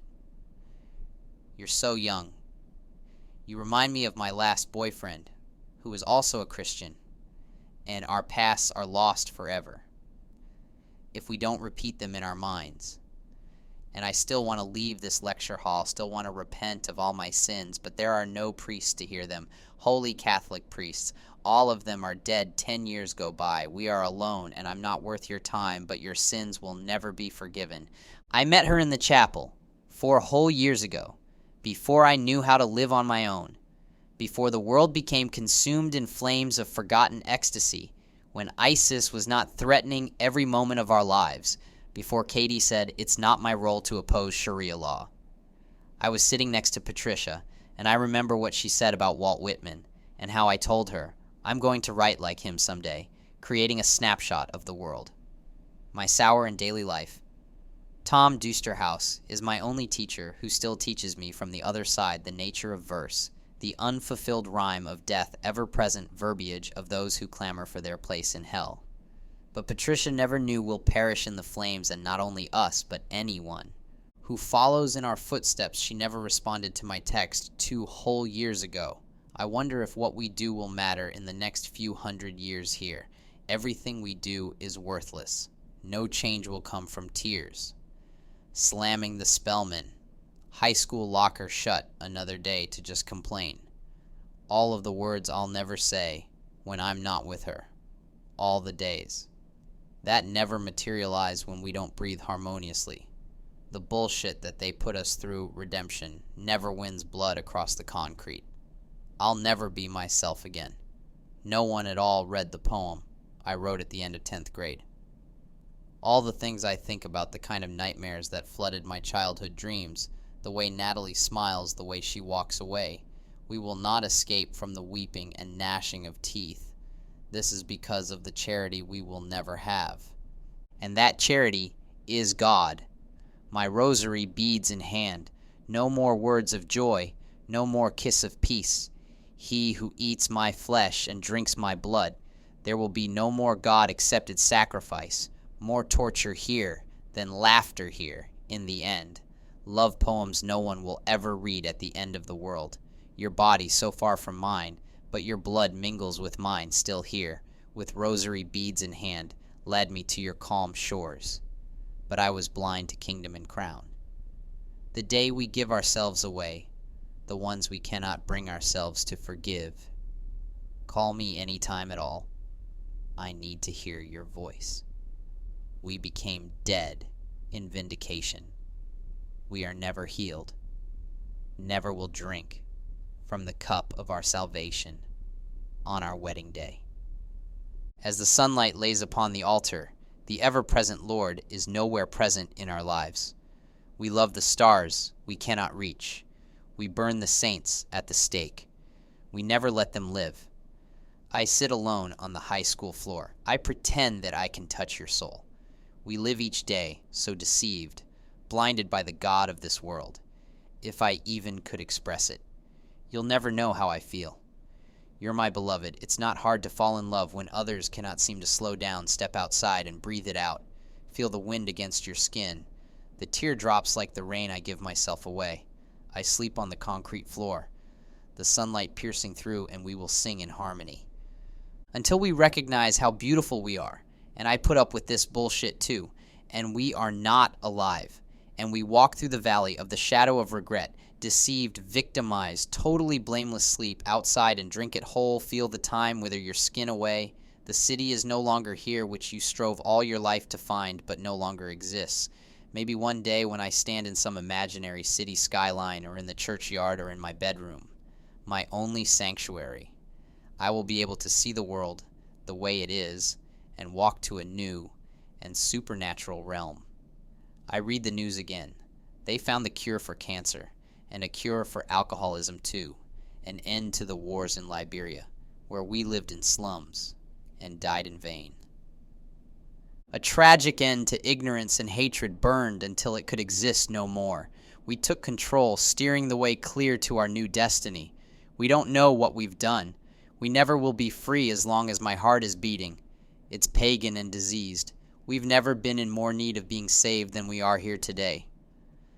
I cried out for help when my sister died pacing across the bedroom floor. But even if she was brought back to life, my pagan heart would beat the same. There are still problems no one will solve. There will be days when we will cry out for help, but no one will even hear in Syria. War will never end. And when the world burns in nuclear fire, love is my religion. I am cleansed by it. Jordan takes the stage, filling everyone with rage with not much time left to live. They signed our souls away, and no one will speak again. The lovers will never exchange their vows again. We are living through the end of the world. And we can't change at all what happens in the future any more than we can alter the past. And one day we will realize that anyone who tries to separate us has committed themselves to sinfulness more bold than destroying the entire world. And all I think about is high school. All I think about is sitting here alone, writing my thoughts, condemning the universe to your very face. We wake up every day and go to Spelman, and I am struck with a chill, a sudden coldness as the bus rolls on. There are no words to say. I walk through those doors, but no one knows. I am not transparent. I am simply a ghost. No one can see it all, drowning in these hallways, sitting down alone. Rosary beads in hand, they walk by. I'm dying inside 10 years later, and I will never see those faces again. And the simple math I never learned that when Natalie isn't here, I am still alone. I hit a wall. I bang my head against it. I punch it till my hands bleed. There will be no place safe. No one is safe. We're all dead. No one has authority. Our life, purpose, lost, trapped in a cage that we can't see, led and fed to lions willingly, like sheep to the slaughter, sacrificing our own daughters. There is nothing sweet. There is no one kind. I am the last of my kind. New York City has lost its spark. We are far from glorified. We are victimized daily. Take up your cross and follow me. The International Church of Christ, all hypocrites, proselytizing, mesmerizing, falling victim to their own traps, struggling each day to pay the rent. We don't have anywhere to go. The rhythm of a drum set at the late-night concert, representing the beat of our hearts, the torture we put ourselves through. How we never could sleep peacefully or enjoy a single moment of our lives, fretting over every wrong. We hung up the phone at the end of the world. You don't know how beautiful you are. We put words in the mouth of God. We vanished on the day of mourning. Because you cannot see what I see. You cannot feel what I feel against my skin, and more than just my skin. It penetrates my soul, and every atom of me, every breath of mine exists because of you. The riot we started has begun, and I will not be merciful at all to the ones who stole charity from the face of the earth. It's only hard to hold on when you have a roof over your head and food to eat each day and every night. But in reality, we have nothing. When we have these things, we will not understand until we lose these things, until we shut the door to the better part of our lives. Because every time we choose a path, all the others die, and we speak for God. Can you see the kingdom come? It isn't far from this dorm room where we sat and talked for hours. I will never ask anything from you, except to know for sure that you have this charity, too. The night we stayed up together reading poetry, Walt Whitman speaks to me, and here we are alone. What is reality? and time passing, but a moment that will soon be gone. As soon as it appears, the next instant will replace it, and we are drowned out. Although when we sat on the floor reading poetry, I knew I could not go on, or breathe, or even be satisfied with our present grip on reality, because I know that every picture I see is beautiful. Every word I hear is true. We are numb with contradiction. All I think about is you, because we'd lose our sanity. If we repeatedly think about this, we need to lose our sanity. We need to retain our first kiss with the only lover we will ever know, blind. We cannot see her. No one knows where she is or where she goes. I have much to say, and all we need are scriptures, or at least reassuring words that we know where we are going, and we read those lyrics. On those nights, we were too afraid to die alone. We'll die so young, every one of us. We'll journey, but never find our home. But there is no weight you have, which I do not carry myself. The bareness of what you strive every single day to bring forth to take for yourself, the small room that you will never leave the words no one will force you to say, and your feet have grown roots. I've stood here like a tree, long enough. We are lectured by the politicians who never lifted a finger to help us, who use their position to take advantage of those too young to speak out, who do not care about the past, the long-lost lovers who will never walk the face of the earth again. Those with supernatural faith have become a dying race. We are bound with more than blood. We cannot speak or unravel the twist that's become of our hearts. I want the president to know, but she doesn't care about the twist that complicates us, that leads us to tragedy, the power that hammers down on us, smashes us to bits, and I cannot think about peace so far from me. Although for one night, we had it for that night, we were free, and I still see you next to me. I cannot let go. I do not hold on. I pay my respects at Sarah's grave. She never found any kind of peace, totally stunned at the throbbing pain life brings. God himself abandons us. We see what eternity is like for one moment, just to lose it all. I told her we'd get out of this. I told her nothing but lies, still staggered. Cannot stay here, will never again move on. I lay the flowers on the tomb, flowers that decay, words we lost when the hard drive crashed, pictures we will never see, days go by. And I am here on the Spelman High School floor. All we need to share the pain, to die in the arms of the ones we love. We are scattered, scarred forever, but we are abandoned in the end. I can only speak for myself, but my wounds will never heal. No.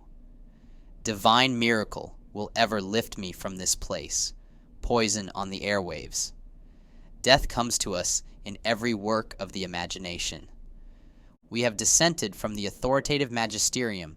We have lost our will to continue, have fallen prey to mass hysteria, a victim in isolation, pulling us down the magic we will never find because it is now useless, and our release from here is mathematically impossible. I never did the arithmetic, the very simple equations we made, our choices in ignorance. All of us are guilty. All of our lives are set. All. We see our dollar signs because we cannot remember what it was like when we were so young, so many years ago. Like the time when I broke my arm and someone was there to find me, to take me home, when I was lost in the woods, didn't know where I was imprisoned, to the greed inside wanting to take back what we lost, but taking what belongs to someone else. And I bear the wounds of God. I walk the path to hell, to desolation. We are not persuaded that anything at all is true. We know nothing. We guard our pockets. We never guard our soul. We sell our sisters into prostitution. There is nothing lovely. 6. I'm afraid we never understand each other. I am wild. You can never contain me. Predict what I will do next. Broken loose from chains. Abstractions from your false religion, from the creed you hold so close. Punk rock guitar at every show. I use my words to rule the world, songs to make them sing. I sing about what I dream about every night. I had a dream about Molly, that we talked all night in her minivan. But then I woke up and I thought that I was dead. How could it be any other way? 7. You left me for Lucifer, and I'm going through the notebooks I haven't kept in years because my parents would read every word I write, but they will never understand the truth I haven't told in years, that I am losing my mind each and every day. Slowly but surely, the days that go by until you will stop talking to me, the summer heat that makes every day sour, the wind in fall that makes me want to turn back time, the day I walked away from you. And we all know that people who force their religion on you are not pious at all. All they want is control, to get back at the ones who bullied them in school. They threaten them with hellfire. Jefferson Beth, he never responded to my YouTube comment, and I don't expect him to because he puts on a false facade, but not a day goes by when I don't regret being away from you. I can't control the way I feel. We'll never again move on, but I've picked up old notebooks again. The few that have survived the day I locked the door to my room, and everyone else will smile. But I have a serious face, knowing the gravity, that I am dead hollow inside because you left and did not say a word. I cannot control. The way I feel will never again move on. 8. My How to Pray the Rosary sheet is torn up in the corner of my room. Heretics never listen. I'm screaming in their ears. We never slow down enough to hear, and it is painful to know that you don't listen. I don't know what's left of me, who I am. Is not who you see. I can't recall the death of me. All that's left is what you see. Natalie stands by the ocean. Everything slows in motion. She is my affection. How beautiful is her sacrament of unity. Of all things, I know this is not a lie. I know I could never let her die. She stands in the dark. Night holds a candle high and bright, gives me every reason left to fight, and the thickest darkness is this night. It hides all of this world from sight forever in the shadows. Stay all my dreams, and yesterdays I cannot see over the tree line. I do not know what is to become of me. A voice shouting in the night. When the sun comes up down the road, I walk alone. There's no one else. I'm on my own. The stars will guide me on my way because I have never seen the light of day. The path moves onwards away from here, farther down across the year. I do not know how much blood I've lost years later. I will tell you that nothing matters anymore if I see you walking out that door, then you turn the other way. The time will come, some other day, all the past. I can't recall, but does it matter? The fire's still burning here tonight because things are not the way they are supposed to be. I'll turn the tables, then you'll see nothing matters anymore. I can't see you walking out that door. The new day will come. I will suffer every minute of it. What should have been, now is gone. Div. For the 1. The jihadist Jesus. I miss her with all my heart, like the honesty which has left the lips of everyone each day. I learned the art of dying well before the shadows. The days are gone, and I will never honor your false prophet who is now burning forever in hell, and the Jesus you preach to me clad all in black is a demon and not a prophet, not a king, not a lord, not a kind counselor, not the one who would light all the paths away from here, not the one who would wipe away my tears, but only one who would give you what you want and put your knife in hand, ready to decapitate my best friend. I saw the news yesterday. No one speaks out. No one cares.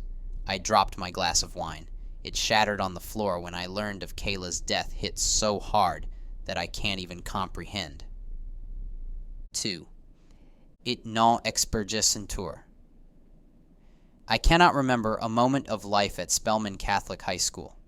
We pretended that we were alive, but all of us, without exception, forgot how it feels to be alive so many eons ago, and I was lost in a different realm that no one could ever touch, no matter what they did to find it, except through the bond of perfect charity, but no one has that virtue.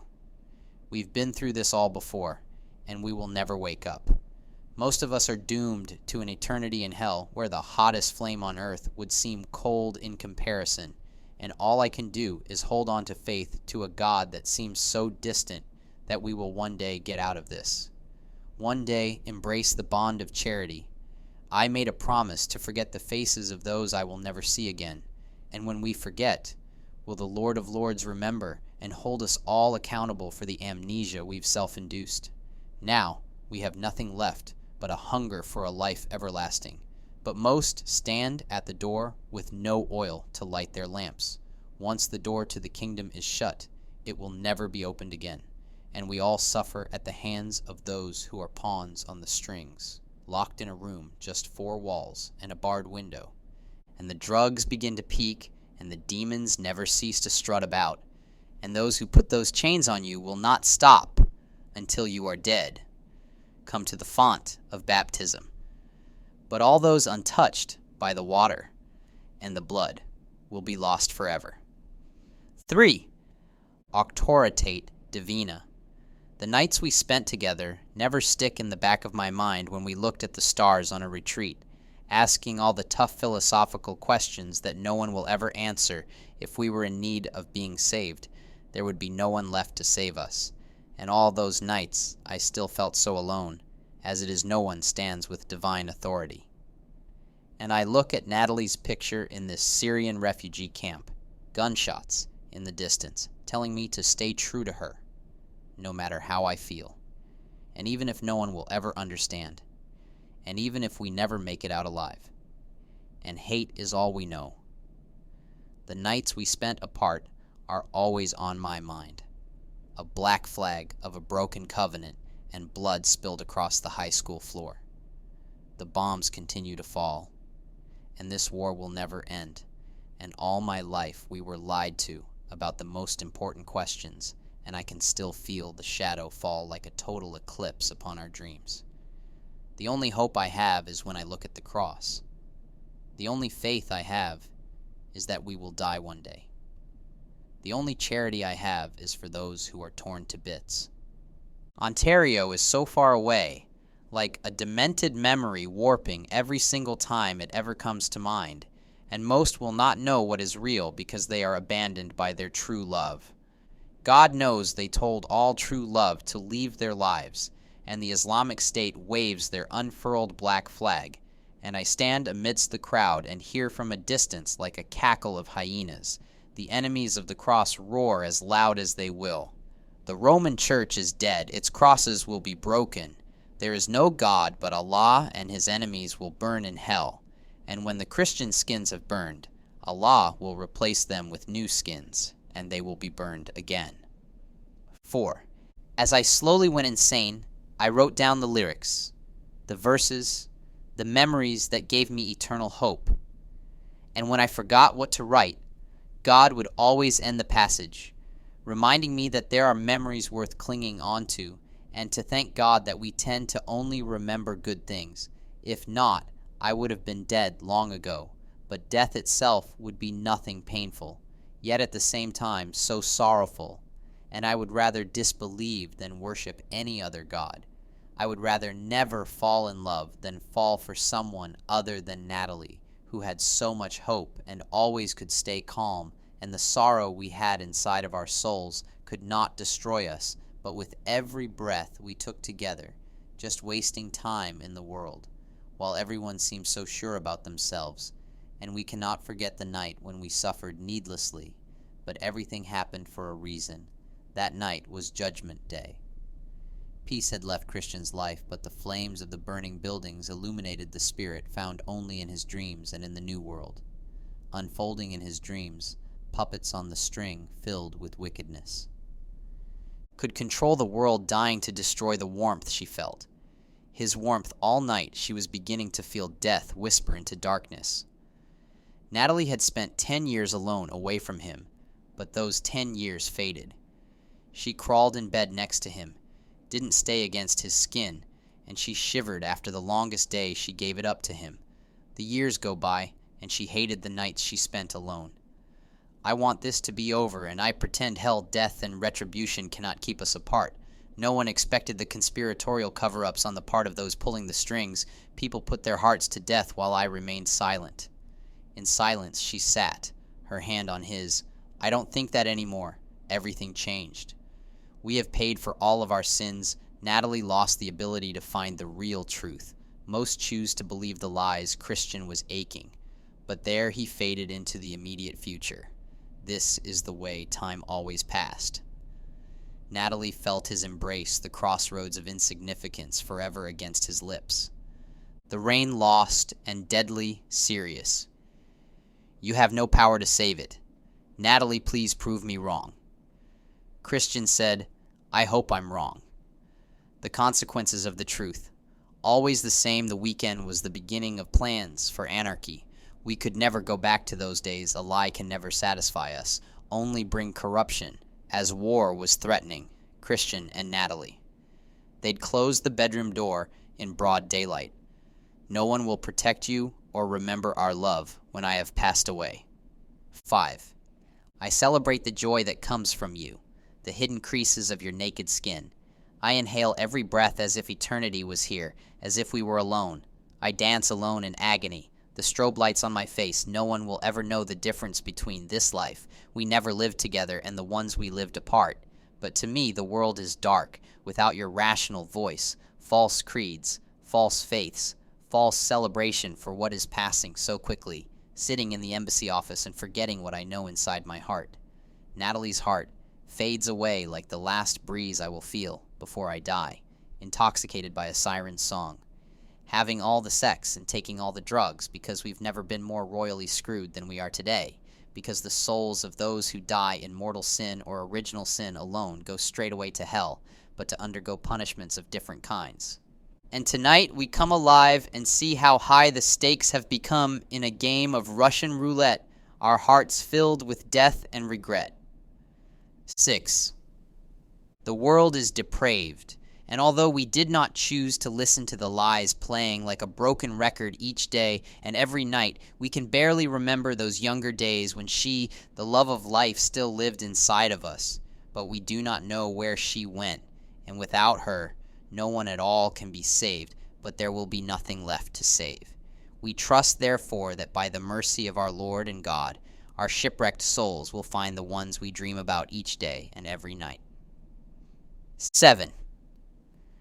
I sit in the Spellman classroom lost in my thoughts, and when the time we spent has passed away like the wind, we'll write our own futures, and I can only imagine what life will be like in the next few years, what city you'll be in, or even if we've both moved on and you've left the country.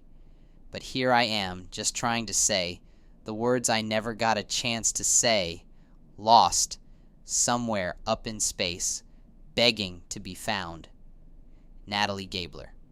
I will not be surprised if one of us will forget, and the other will suffer. And when I forget about you and try to move on, I will remember who we are together and also go insane. But your kiss, Natalie, grounds me in reality, and I've never felt like that before. Always remember that this moment will never exist again. Please remember the way I always was, always searching for eternal life, for immortality. The only way I'll exist is when I'm alone with you. When we break free from the wicked curse laid upon us by those who never had supernatural faith, by those who rejected charity, who never knew who we become when we are alone together. And all I will ever do is pray to the Father, beg the Son, and entreat the Holy Spirit that one day, not just the pain, but also the loneliness you feel and hide inside your skin will one day be destroyed, because I have labored through war and given up my heart and soul, and one day you will know what I'm talking about. And my one last wish is that this longest day will end and we will no longer be deceived. But I had a dream last night that I walked away from you, and when I realized what I lost, I also lost my mind.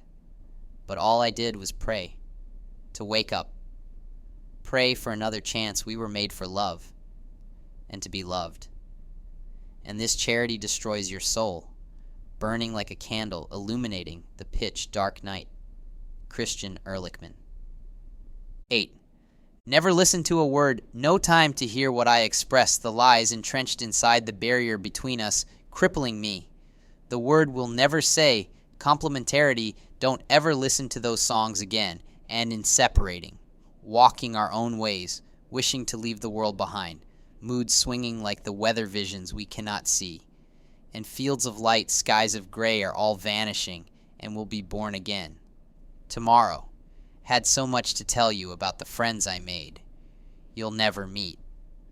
The death felt inside of me, the boredom of the lectures. I never listened to, remembering my first year at university, when I was the bravest one in the world. No one could push or shove me. They cannot tell me what was never true. And every song I ever sing, I'll be shouting about you. But here's another year. And I know my charity for you is true. If the whole world is in love with lies, I know nothing matters at all. If we believe the lies, this is my only faith. 9. We fight a hopeless resistance. The days have become too cold, and our lives projected on TV screens. Maybe when they find out that we're dead, they'll find their hopes, one with ours, doused in gasoline, taking gunfire from all sides and everything that is ripped from us. Our sisters will never return home, the fathers who will never see their children again. It's never a problem unless it happens to you, and we rage against the state that would control the gift of our lives, from the cradle to the grave. And we will never laugh again, never play foosball again, never sing a song again, and my heart cannot feel.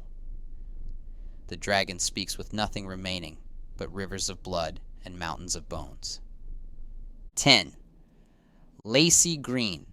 This talk about Americans, they have no fate.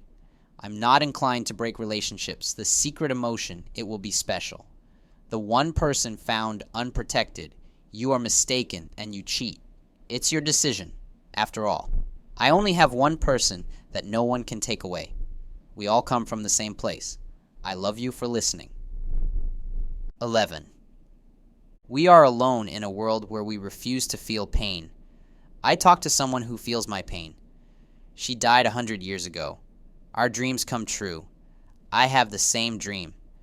Every night I look for you and can't find you. Never let anyone tell you that you are not a poet.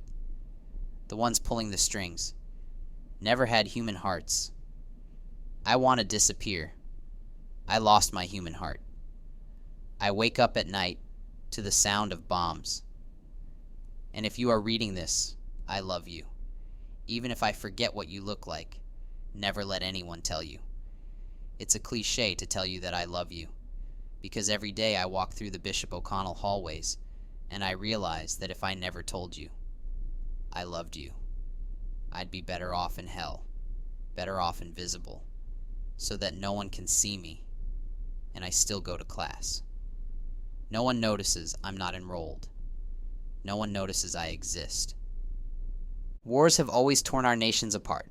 I've forgotten how to be a poet, to take in every moment. This is everything we predicted. We hear music giving our lives meaning, taking every breath away. I can't get myself outside the world's a dreadful place.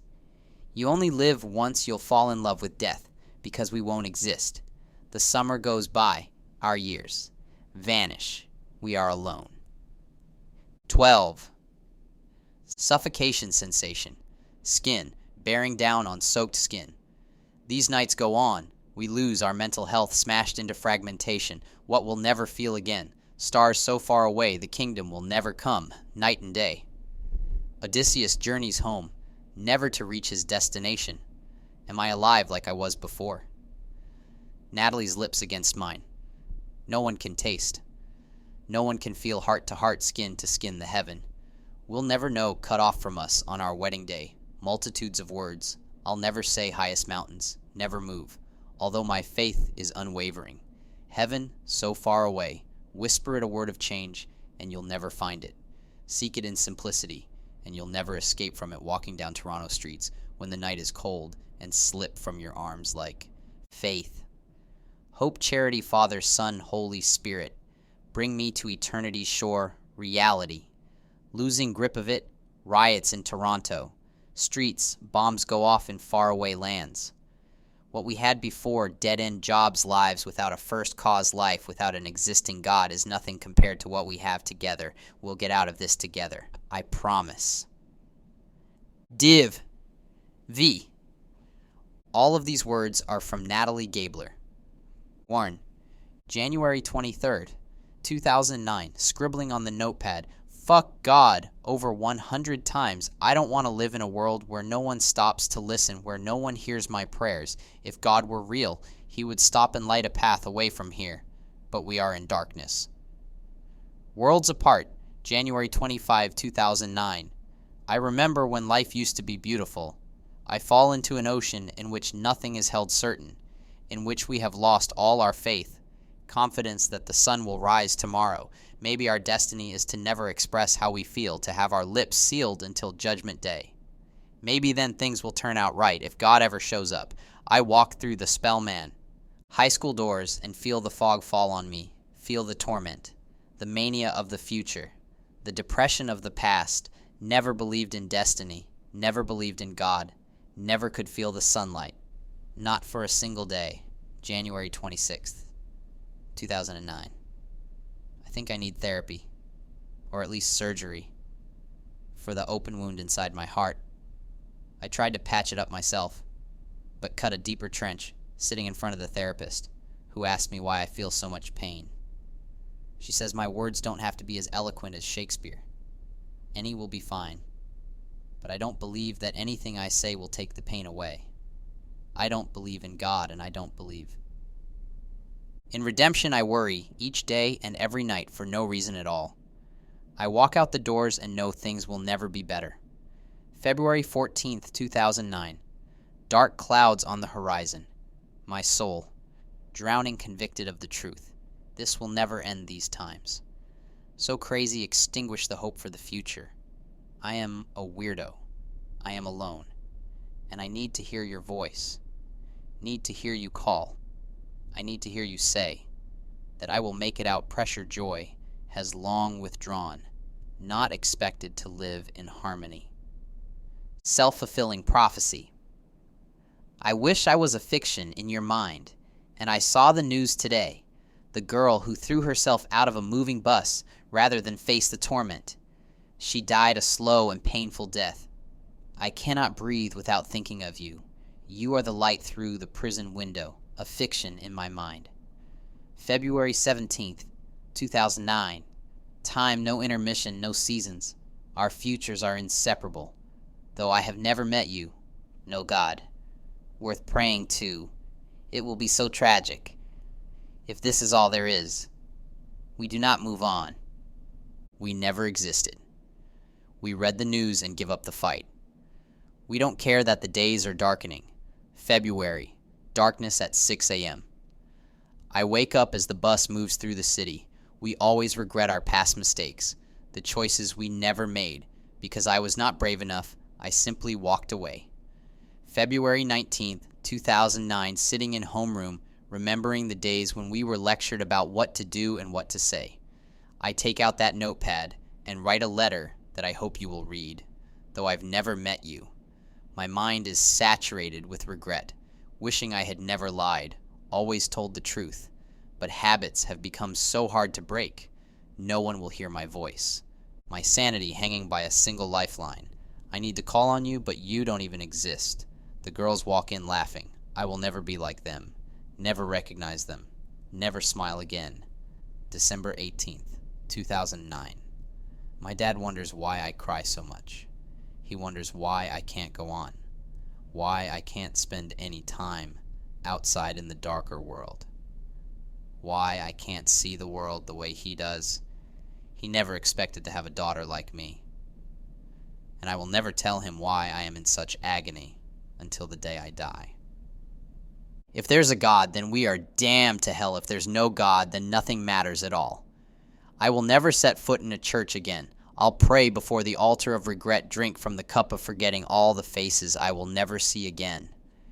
Am I an alien? The only one who can feel this isolation? There is no purpose. I can no longer stand on my own. Couldn't even concentrate enough to do homework. I wish I had a voice. I wish we could fall in love. Wish I had a life of my own. Far away from here. Far away from this universe. Alone in my bedroom. My only sanctuary. I took the crucifixes off the walls. and replace them with lyrics to angry rap songs about war-torn countries far away. January 21st, 2010. The end will never come. We will sing from our hearts, belch out the songs, and demonstrate clearly in the light of day that we deserve to live mistakes, through our hearts like a spear cutting us in ways we never knew we could bleed. Taking security, we never thought we'd need Natalie Gabler. This is Christian Ehrlichman. His smile fills the oceans, the depths of my nuclear fiber, and we wanted to say, fuck you. To everyone, middle fingers to the sky, a sweet melody until the day we die in each other's arms, and we'll shout, fuck you, from the Spelman High School roof to the ones who looked down on us because they don't feel him like I do. No one will ever know. February 8th, 2010. I will never apologize for holding on. I sob uncontrollably in my dreams. We used to walk in the sunlight in my front yard. That winter I spent in Norway. The days were shortening. My mind was in a fog, and we will never realize how much we hurt each other. We burn each other's skin without noticing, and my heart died long before I knew it had too late to do anything about it. May 6, 2010. We don't want to live here even if it makes us happy. All we need is to leave here. Here is not a place. Here is a state of mind. No unity, only division, always warnings of fire and brimstone from the sky. Today I learned about the day when Sarah killed herself. I believe we have lost our way. And now I understand why the better part of Christian is absent, and I cannot reach it. Her death drowned part of him, and he doesn't even notice it. He couldn't live that way. May 7, 2010. Everyone will let us down. Never stop to listen. I won't give my trust to anyone again. And those who speak for God are more the servants of Lucifer than those who look the part. Never suspected not to be able to see through the perfect disguise, wolves in shepherd's clothing. And we never stop to recognize. We don't realize the lies. We never could have fun. Never could hear a comforting voice. We're always pressed down by those who speak for God. I hope one day we'll wake up from this dream, and one day you will know what I'm talking about, but I don't see a way out. May 10, 2010. The days are monotonous and are getting painfully long, which is why I need to hear your voice. Because you break the cycle, because you make me believe we will be far away from here someday together. My thoughts are racing. The class we took in, which we were the only ones who passed, because everyone else cheated on the final exam. The ones who would never read our writing, never understand it, never hear the words. We whisper to each other, never stop to slow down or realize that people need other people. Dreams about the future. Keep me up at night. Had a dream that you were working at an embassy in a land across the ocean and that I would never see you again. Dreams rarely ever are coherent. They rarely ever come true. May 11, 2010. Every song I hear is a love song in one way or another, even if it isn't obvious. A world without someone to talk to, someone to hold, is absolutely unthinkable. Takes my breath away. I guess it's wired into our being to connect with those we will never reach, never be able to truly feel in Christian's bedroom. And all that night he held me. We exchanged vows, as if we were getting married. Half of me believed he was joking, but I knew he wasn't in a darker world. It is unthinkable to live a life without him. 2 years later, we'll say goodbye, and then we'll realize what we lose. May 12, 2010. I need to find a way to release, a way to let out the anger. I hold the stories I write about a world where the sun always shines constitute an outburst against the pain that threatens to grip my life and drown and take any hope I have for leaving New York or even smiling again. How any person you can name will always follow a convenient lie unthinkable. How the hope I had before no longer exists. May 13, 2010. Grasping in the dark. We need an excuse to help each other up when we fall down because we have no connection. No love. May 14, 2010. I know death will come. eventually, at least it's Friday and I can go home and stare at the walls and contemplate the day when my lungs will stop. But for now I am thankful to be alive, while the darker world continues to follow down the path it will never reverse, and everything I will fear will happen. Eventually. May 15, 2010. I don't ever want to grow up, live in the colder world, where I know I will never fit in, never hear the right words, the words of comfort or joy, because so much is broken when we don't speak. But Christians hear, and we talk every night about new religions that no one knows about. We talk about what it's like to die, and if it's any different than having never existed, and I go to sleep and dream all night that I am unable to move when I need to speak. Because if we spoke, we would hear about the torment in each other's hearts, but we only had one chance to let each other know. May 16, 2010. Sunday comes around, the world goes to church. The world is deceived, religion will never satisfy us, always leave us wanting more. My imaginary friend never made me any less lonely, could not unravel the twist inside. Tomorrow will end where it begins, and the sunlight in the worlds I envisioned never materializes. May 17, 2010. On the Spelman High School floor, the world is frigid, but you're here, and your embrace is warm. If there is a God worth worshiping, I recognized him in the moment when Christian held me while the other students walked by, the moment I lost my sanity, because I believe I will never make it through this Monday without him. May 19th, 2010. The world has come full circle. Our bright futures are receding. I cannot sit still at the end of the world. If it did come, and it won't, we'll be called by the people who know what's going on, but we will rudely hang up on them. I should feel safe. But it never made me happy, never made me feel sure about myself, and I know that our cores are raw and intact, but the flesh surrounding us convinces us that we have to stay in this world, that we cannot simply disappear on the day of our best friend's funeral, but I still believe the world will never end. We need to escape with our lives. But in the next 300 years, we will be dead and buried. The days aren't getting any brighter. The weeks are dragging on, and we have all the time left in the world, but only one lifetime to live. How beautiful it is to think, Christian, that life goes on without us. It doesn't matter if one of us dies and the other suffers. December 11th, 2010. We are peaceful. We will never fight back. May 26, 2011. People tell me that you're not afraid to die. I am not afraid to die at all. I am totally at peace because no one will remember us. We don't talk like we used to. We only talk past each other. We never recognize how dreadful life is because we are enthralled with every moment and will never forget a day. All I need is to hear a Christian's voice. There is nothing here worth fighting for. No cause worth dying for. December 31st, 2011. We believe the world will never end. Let's wait 10 years and see if we're proven wrong. January 1st, 2012, Christian called me last night. Something about demons, vampires that want to drink our blood, brand us as their own. I know he's lost his mind. The scariest part is he believed every word he said. January 2, 2012. We can't see each other anymore. Please stop contacting me. You've become someone else. I'm living my life the way I want, and I will never change. We used to be so close, but I cannot go down the path you've chosen.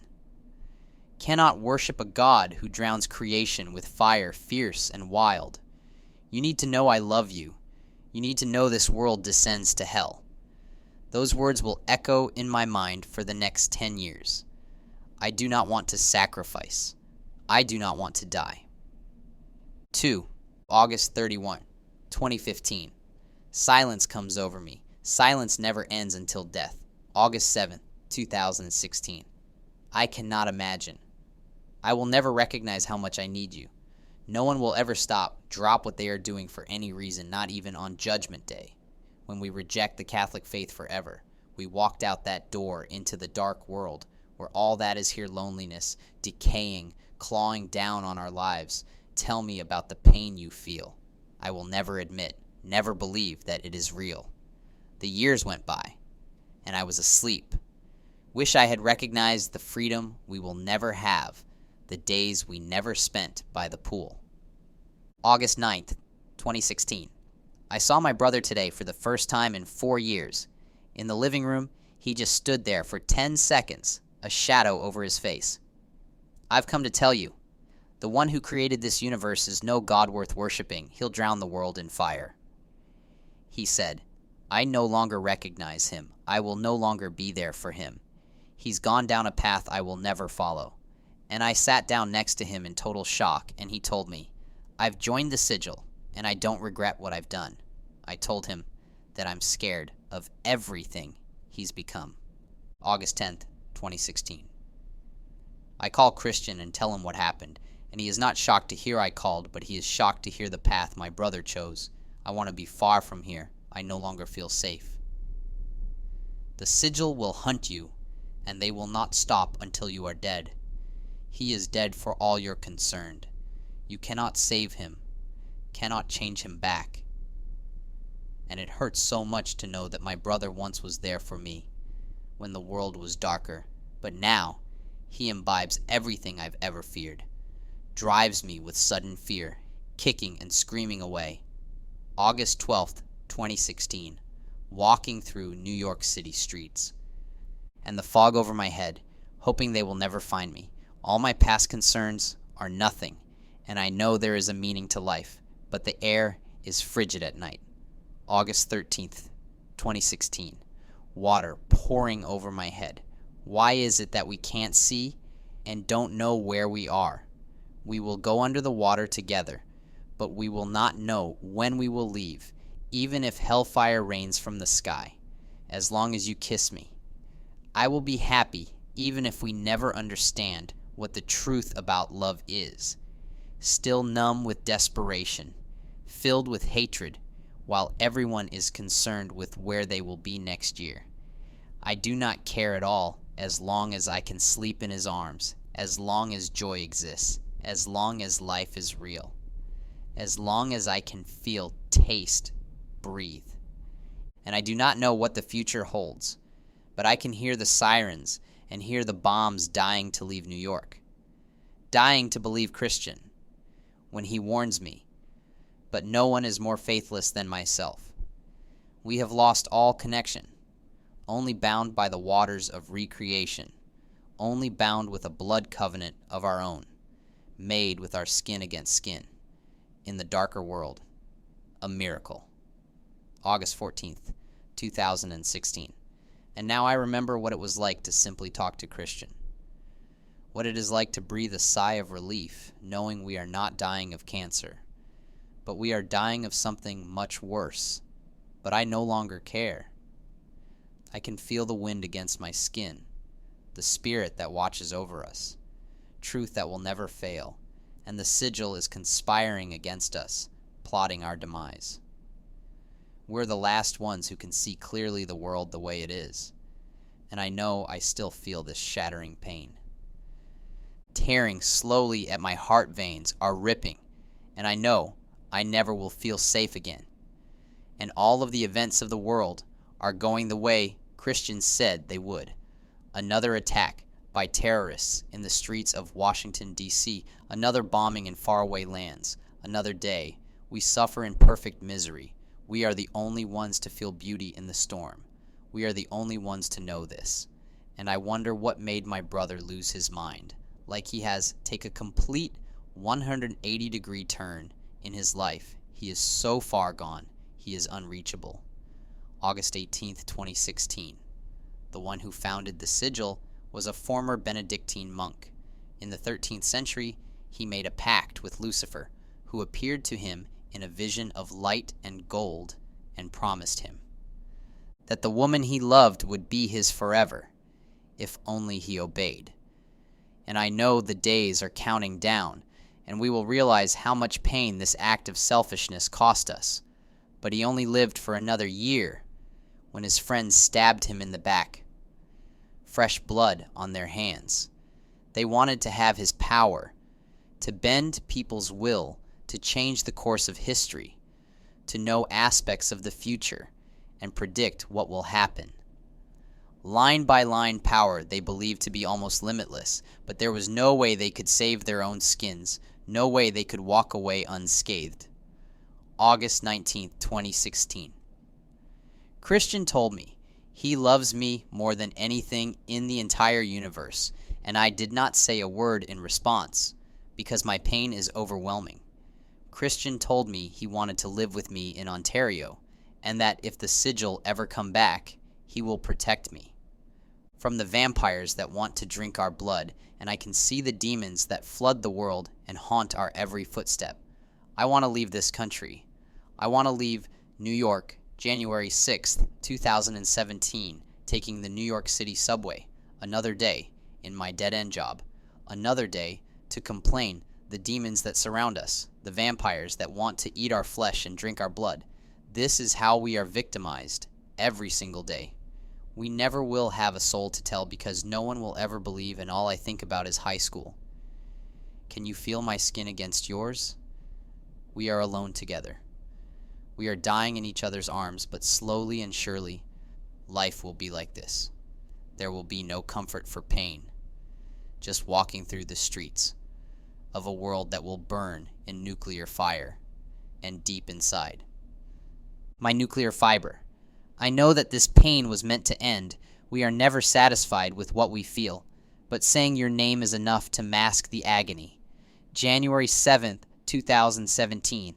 Say goodbye to this world that we knew so briefly, but it means more than heaven, because it descends to hell every day from now on. I will always say, I love you, because I will give myself away. Even if we never find each other, you are broken, you are bitter, you are filled with venom fire that will consume the world, burn souls in hellfire for eternity. But you are enough saying, your name gives me comfort, and I know NYC will one day burn in nuclear fire, the fire from your heart, because no one will understand, because no one ever believes. We shut the door to the better part of our lives, turned away from the most holy Trinity, light shining like a trillion suns. January 19th, 2017. It feels like 10 years. It's been 5. And I remember when we were intimate for the very first time, we made a promise to each other, never to leave each other until death. We've crossed a line. There is no middle ground. If only there were words to describe the pain, the threat of an eternity without you. The thought takes my breath away, overloads my mind when you hold me. I know salvation is here, though when my wounds are neck deep, they will never heal. Though there are no Catholic priests living, we exchange our vows and sign the dotted line, January 20th, 2017, at a mall in Toronto the day after. We made it official, our new life together. We take pictures of ourselves, and I know that smile is a lie. The words that explain why you feel so much pain are taken from me before I can let them loose. I am never sure that life is worth living, never sure that I exist. But when you kiss me, the first fruits of recreation, the sound of kingdom come, the sigil, hoping to erase what we've built together, we may never find again. We look out at Lake Ontario, and from now on we will wonder what it would be like to never have existed, never have been cursed with the damnation of breathing. But Christian calms my nerves like heroin in my veins. It is unfortunate to be born. It is even worse to die, but it is the greatest grace not to exist at all, to only exist in the mind of God. If Christian never existed, he would remain a fiction in my mind, but more real than anything in the cosmos. January 21st, 2017. Sometimes I lose hope and am unable to move, unable to speak, except to tell you that my thoughts are incomprehensible, and I know life becomes more painful with each and every breath, and I know eternity tantalizes me, but it exists when we are alone. When our daughter is born, she will know what it means to suffer, know what it means to lose it all. And I know my words are not enough. January 22nd, 2017. No one stands in judgment. We think there's nothing wrong. We think we're doing fine. Our hearts are bleeding and slowly stopping. We walked through the streets of different cities alone, and Canada seemed so far away, and the night was so freezing, and we sat in separate classrooms, and were mocked by the ones who rejected charity. But I love you. We lost some friends, and I will never meet those people who used to be your friends. Silence can erase so much when we have no ears to hear what defines who we are, and we don't stop. All we do is complain, and we know nothing at all about it. We pray together in our bedroom. We regret the days we spent apart. January 23rd, 2017. I used to hear so much music now. The world has grown quiet. The decadence before the war. The pain that throbs inside me because we will never understand how simple the solution is. March 13, 2017. I had a flashback in my mind. We were at Spelman again, and as soon as I saw you, I sobbed, knowing what our futures would be like in the next 5 years, and I wanted to make love to you in that dark and empty classroom, but I couldn't too. Cold to take off our clothes, too frigid to reveal your bare stripped heart, too silent to hear you say to me the words I never hear. Our hearts are more fragile than ever, and I think about the pain that throbs and robs us of our meaning. We are so numb. We cannot feel it. We'll never again remember the time we kissed each other and were caught by Mr. Fitz. But I must wake up someday. We were told to believe in God, that God would end the loneliness, and so I prayed each day and night. And then I met you, the only time a prayer was answered. But it was enough even when they told us where to be. No medication could ever heal me. Let me live without you. You told me about the visions you saw in the last 5 years, a promise of the future, which may be an empty lie. The demons that will haunt our futures and make it painful to breathe. I will always be ruthless, but I love you. Love and rage are both the same. They have the same end. Both of them connect to you, find their summation in you and me. March 14, 2017, last night. Your guardian angel came down from heaven and told me about people who would never exist because of the decisions humanity had made, the days that would have materialized had Adam not rejected charity. Had the words of the letters I write to you reached the ears of God, and I am stunned to hear that my words have no power to change our destiny. March 24, 2017. You take my hand. We walk through New York City streets, hoping they will never find us. We hate to sleep at night. We are all that is left, the only ones awake. The explosion we just heard. We'll see it on the news tomorrow. For now, we walk away. Total panic. State of emergency. State of ignorance. The world is a place where wicked people thrive, where the saints are burned. It is impossible to comprehend this violence if there is no justice, if no one will ever understand who we are, or if there is no day of judgment. March 25, 2017, on a flight to Toronto, a nation. In darkness, the fabric of my heart will not believe we will be safe. We will be alone. I feel the overwhelming presence of childhood nightmares. All of the creatures I feared. Worse than dying, and no one would believe me when I told them how afraid I was, and the world is against us. August 15th, 2017. All my life I've hurt you. Only lies have left my lips, answers to questions. You would have died to hear the answer to the words that left my lips were never simple. Life would be like this. The words were never yes or no. Thought I was following destiny, but I was wrong. There will be days when you will call, but no one will answer the phone. There will be days when your lips will move, but no one will hear a sound. On that night, the words left my lips. I called out your name, but you did not hear a sound. January 15th, 2018. The world has become so small, yet so fragile, and at the same time more valuable in proportion. But this world became the victim of abortion on the part of God. We may never see the glory that was meant to exist, never recognize how beautiful we are. February 14th, 2018. Clear my mind.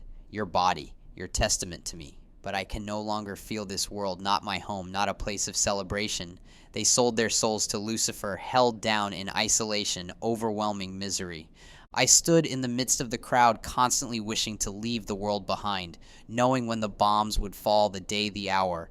And when I tried to warn them, I ended up in a mental hospital where we spent our better days. The only time we spent together freshman year at Spelman Catholic High School. How could I forget? Catastrophe worse than the planet being hit by a comet, worse than being torn away from you. Saint Valentine imbibed the rage of this world that means more than heaven because this world descends to hell. February 15, 2018. When I give myself, though I am, from another universe that this realm could never touch, never hope to grasp, conceptualize, why we cannot speak, enthralled with the sunlight. But the sunlight will soon be gone. Forever, forever never ends. And my only hope is that we will leave this universe together, and I don't want to live in this world. And I cannot sleep constant visions. I see each day and every night. If only you could understand, you'd know it's gonna be all right. A new world order, salvation without borders, overflowing mercy, the love of the Trinity never fails and never ends. August 31, 2018. I cannot walk Toronto streets again, though so familiar. The blood soaking from my hands, from my feet, from my side, from my head, reminds me, liberates me, tells me I'm an alien out of this universe, lost in a different one that no one can ever touch, like the spirit of the wind that will lead me home again. And when the light shuts off, all I do is pray. All I do is write letters to Christian. We are dying in our false celebration, and I've been meaning to tell him, but these stains, enough. I bear the wounds of God. March 3rd, 2019. I had a dream last night that you died surreal. Hopefully not prophetic, but our thoughts have rarely been random, never been anything but detestable, and we must learn to let go of each other days, without Christian days, without charity. March 4th, 2019. St. Vincent Ferrer, pray for us, raise more than 20 people from the dead, but there will be no more miracles. I think we can do without them. We need to give ourselves away. And I stand here testifying before the judge that what I saw was real. He will never believe me. And here I am in a mental hospital, just like you were so many years ago, where you spent your better days, your only days with me. We need to believe in miracles. We need to recall our voices, need to leave this hell, and they will never hear the truth about who God is. The truth. The world will come to an end. The life we never lived together. I reach to the sky, begging for God to hear. They say I'm wasting my time, but I will walk on water. I will not drown. St. Tarcisius. Think of this world that we cannot even understand when most of us are gone, when most of us are cast back in the eternal fire. March 16, 2019. Another sunset. Another step toward deeper unity. Another lost friendship. Remembering the promise of what could be, but will never materialize through all my doubts and fears. Those will remain the same. Another instance of salvation at the last possible moment. My prayer is now for victory, as we take the last steps toward perfect unity. Not everything happens for a reason that was meant to be planned by God one day. This will disappear. We had every opportunity, but we're only alive for one night of our lives. I had no hope until the day I learned secrets no one had ever known. Not just about a world that would one day become our own, but an end to all the rage and an end to the deafening silence. I am so afraid you'll never know the meaning of the light that you experienced first, that leads us far from here.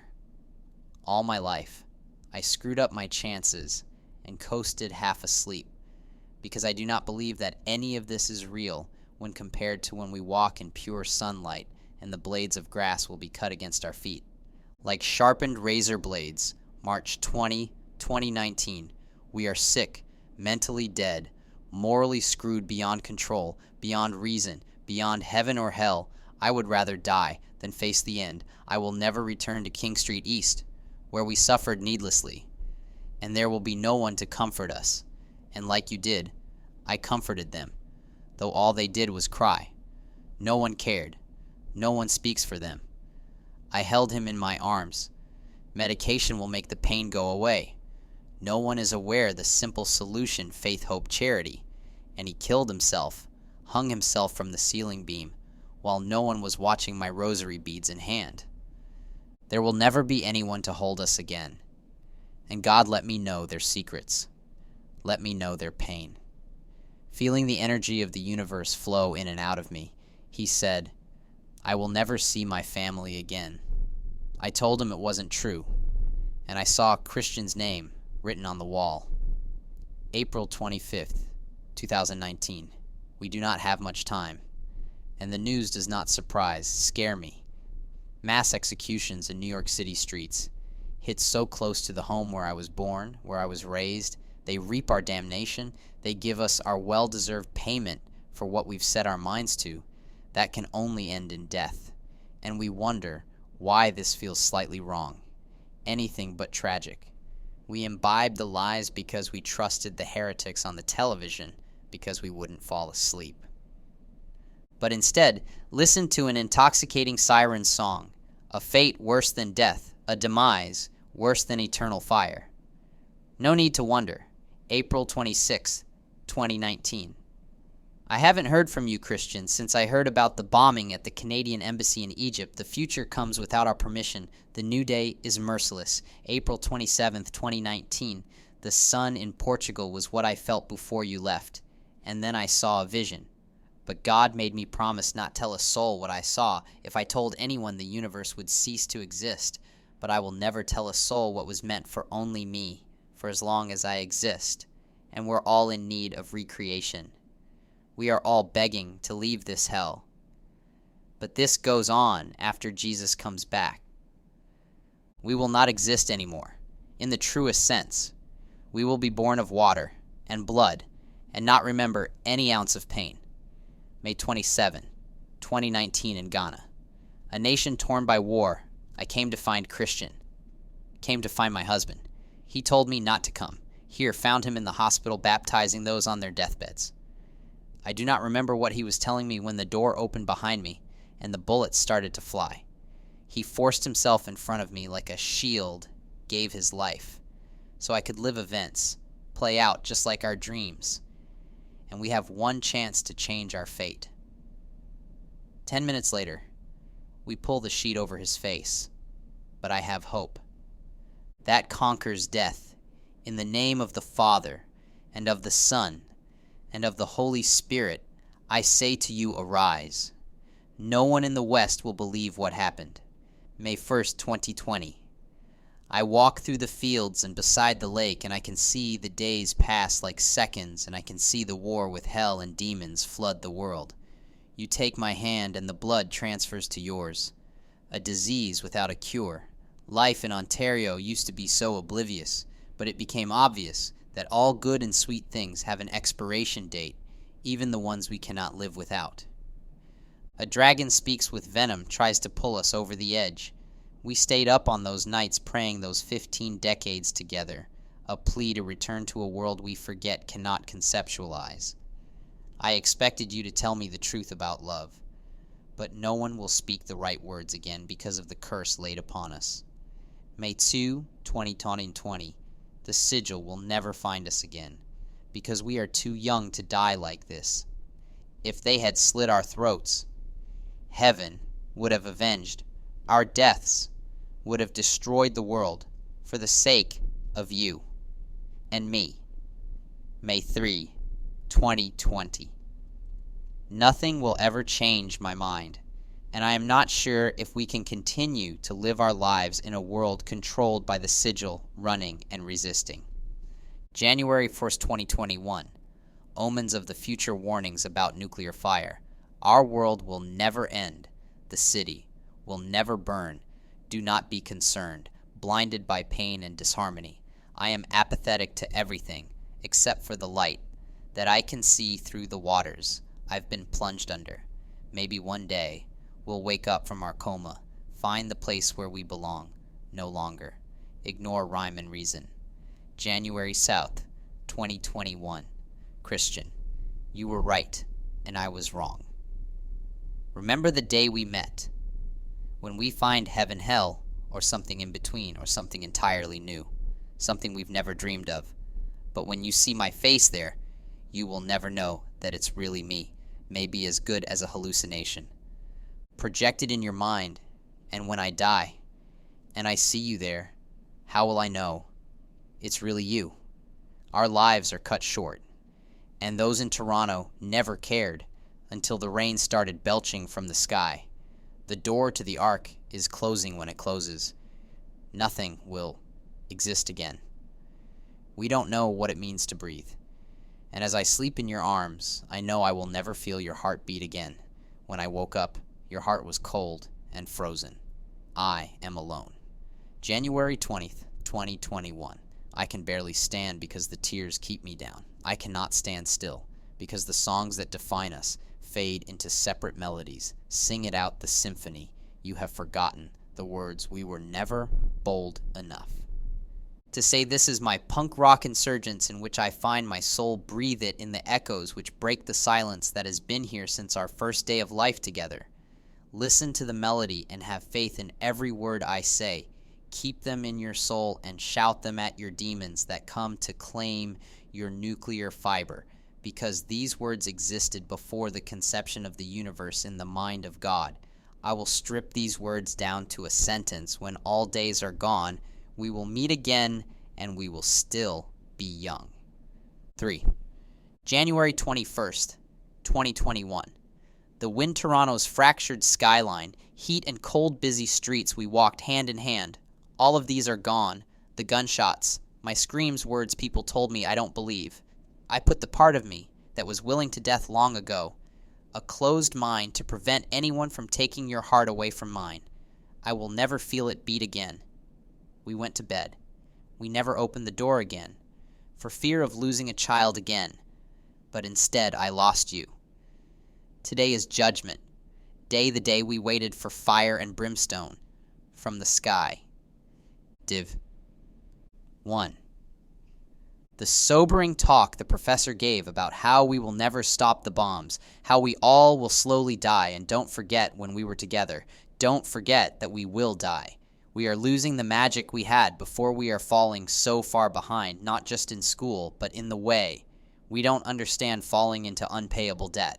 I'd rather stay home than confront this. Rather would play the Elder Scrolls games I haven't played in 5 years. Just lose myself in a world I will never touch.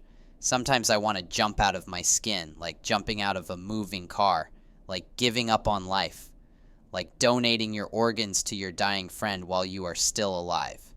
And it is almost like giving up on you, but I cannot simply disappear, cannot crawl away.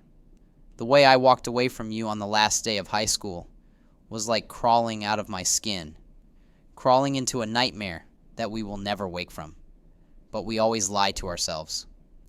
Tell ourselves that this will end, that someone will finally open up to me, and we can have deep conversations about how we understand each other so clearly, and how we are mountains of feelings and hurt that will never be understood or even looked at. I almost forgot to tell you that my soul is no longer here, that it has been ripped out of my chest. We have problems that are insignificant. We are simply Americans dying in our apathy. Never will help those across the ocean who are dying of AIDS. Never will make friends with the stranger who lives across the street. You don't understand why we need to fall in love. We are absolutely worthless. If we live in isolation, or if we are not, both the summation of love and the summation of what it means to die. And I still remember Tom's creative writing class, sitting there, forced to listen to the students read their poetry, but I was apathetic, a storm inside of me, because we never understand the songs I always listen to against the words you will never say. I've given up on you, and right now there are people all over the world who are simply falling in love, And right now, there are politicians in power who I cannot take the microphone away from. 2. I wish there was more time in the world, and we will wait here for the girl we love forever because she promised she would be here at this time, but she will never be here. I say your name. I love you. 3. Lately it has been so hard for me to sit down and do anything. All I can do is run down these streets as fast as I can. We never stop. We are nothing but pieces that do not fit together. I am saying we are celebrating graduating from high school, but we will never leave here, as if we killed ourselves the day of graduation. And we will haunt these hallways for eternity. Some say that when you die, whatever you feel right, before you take your last breath, you will feel for the rest of eternity. But what I'm really saying is that these pages are stained red with my blood, and I made a promise that we will escape from this world. But I'm not saying that I'm not lying. 4. I remember my time in a mental hospital, and I remember the girl who was reading people their fortunes, calling on Lucifer to bend people's will. But what I'm really saying is this is the longest day of my life. This is the worst last trip, and people will use their words to try to convince you to join their religion. But if you have any faith, believe this, that our world was created for hell. Our lives were meant to end. 5. Today I am young. Tomorrow I will certainly die. Eternity is too long. Never is not long enough. And there is no moderation.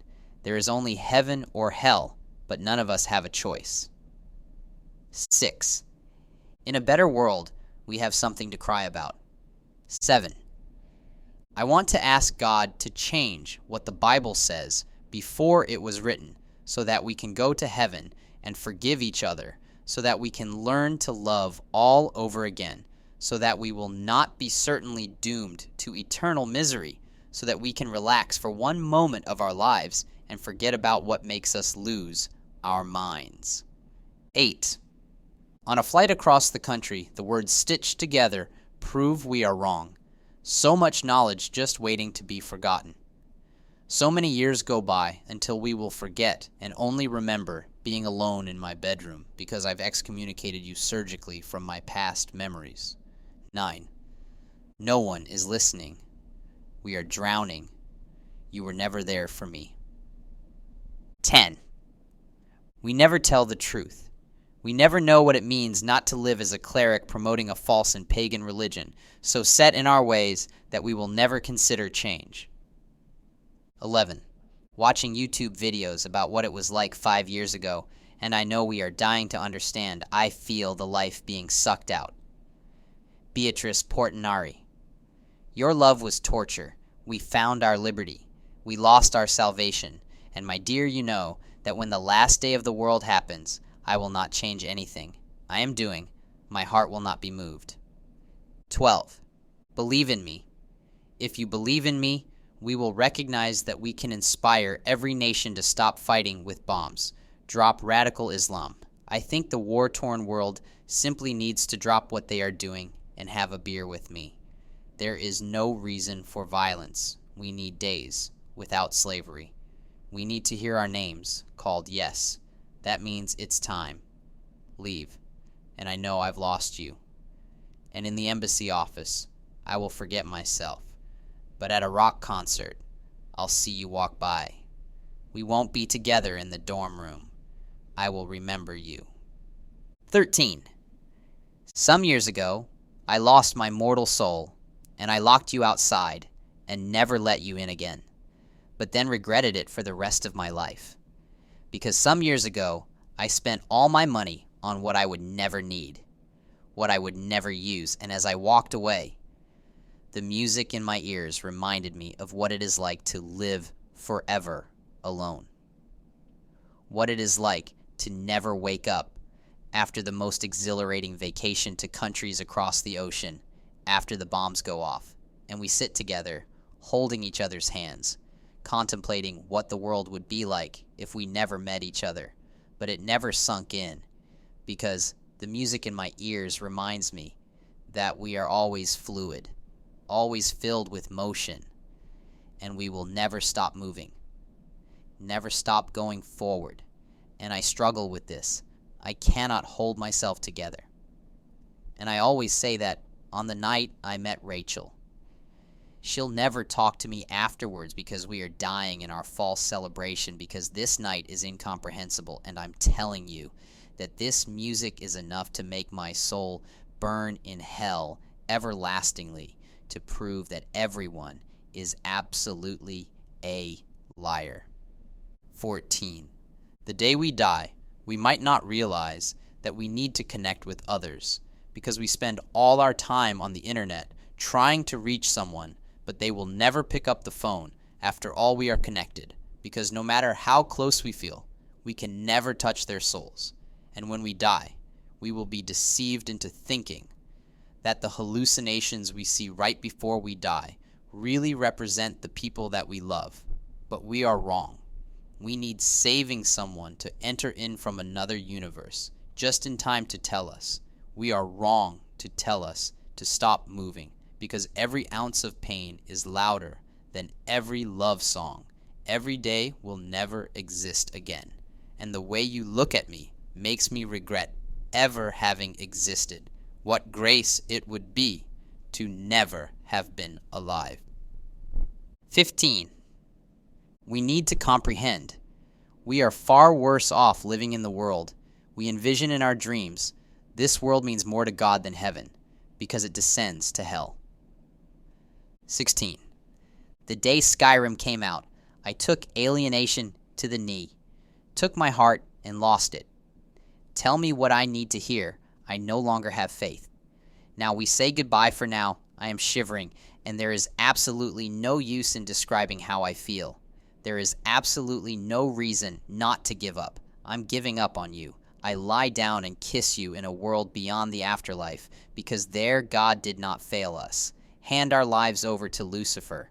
But all I do is play these Elder Scrolls games, wishing I could disappear, listening to pop songs about when we had a good time, and the bombs go off in Syria, where war will never end. But I cannot see a difference between where we are now and where we were last year, because nothing will bring back Tom Deusterhouse or any of the people I used to know. Nothing will change our minds, make us stop being sectarian, following false religions, or taking extreme sides, because we don't know what moderation means, and we don't know how to say no. 17.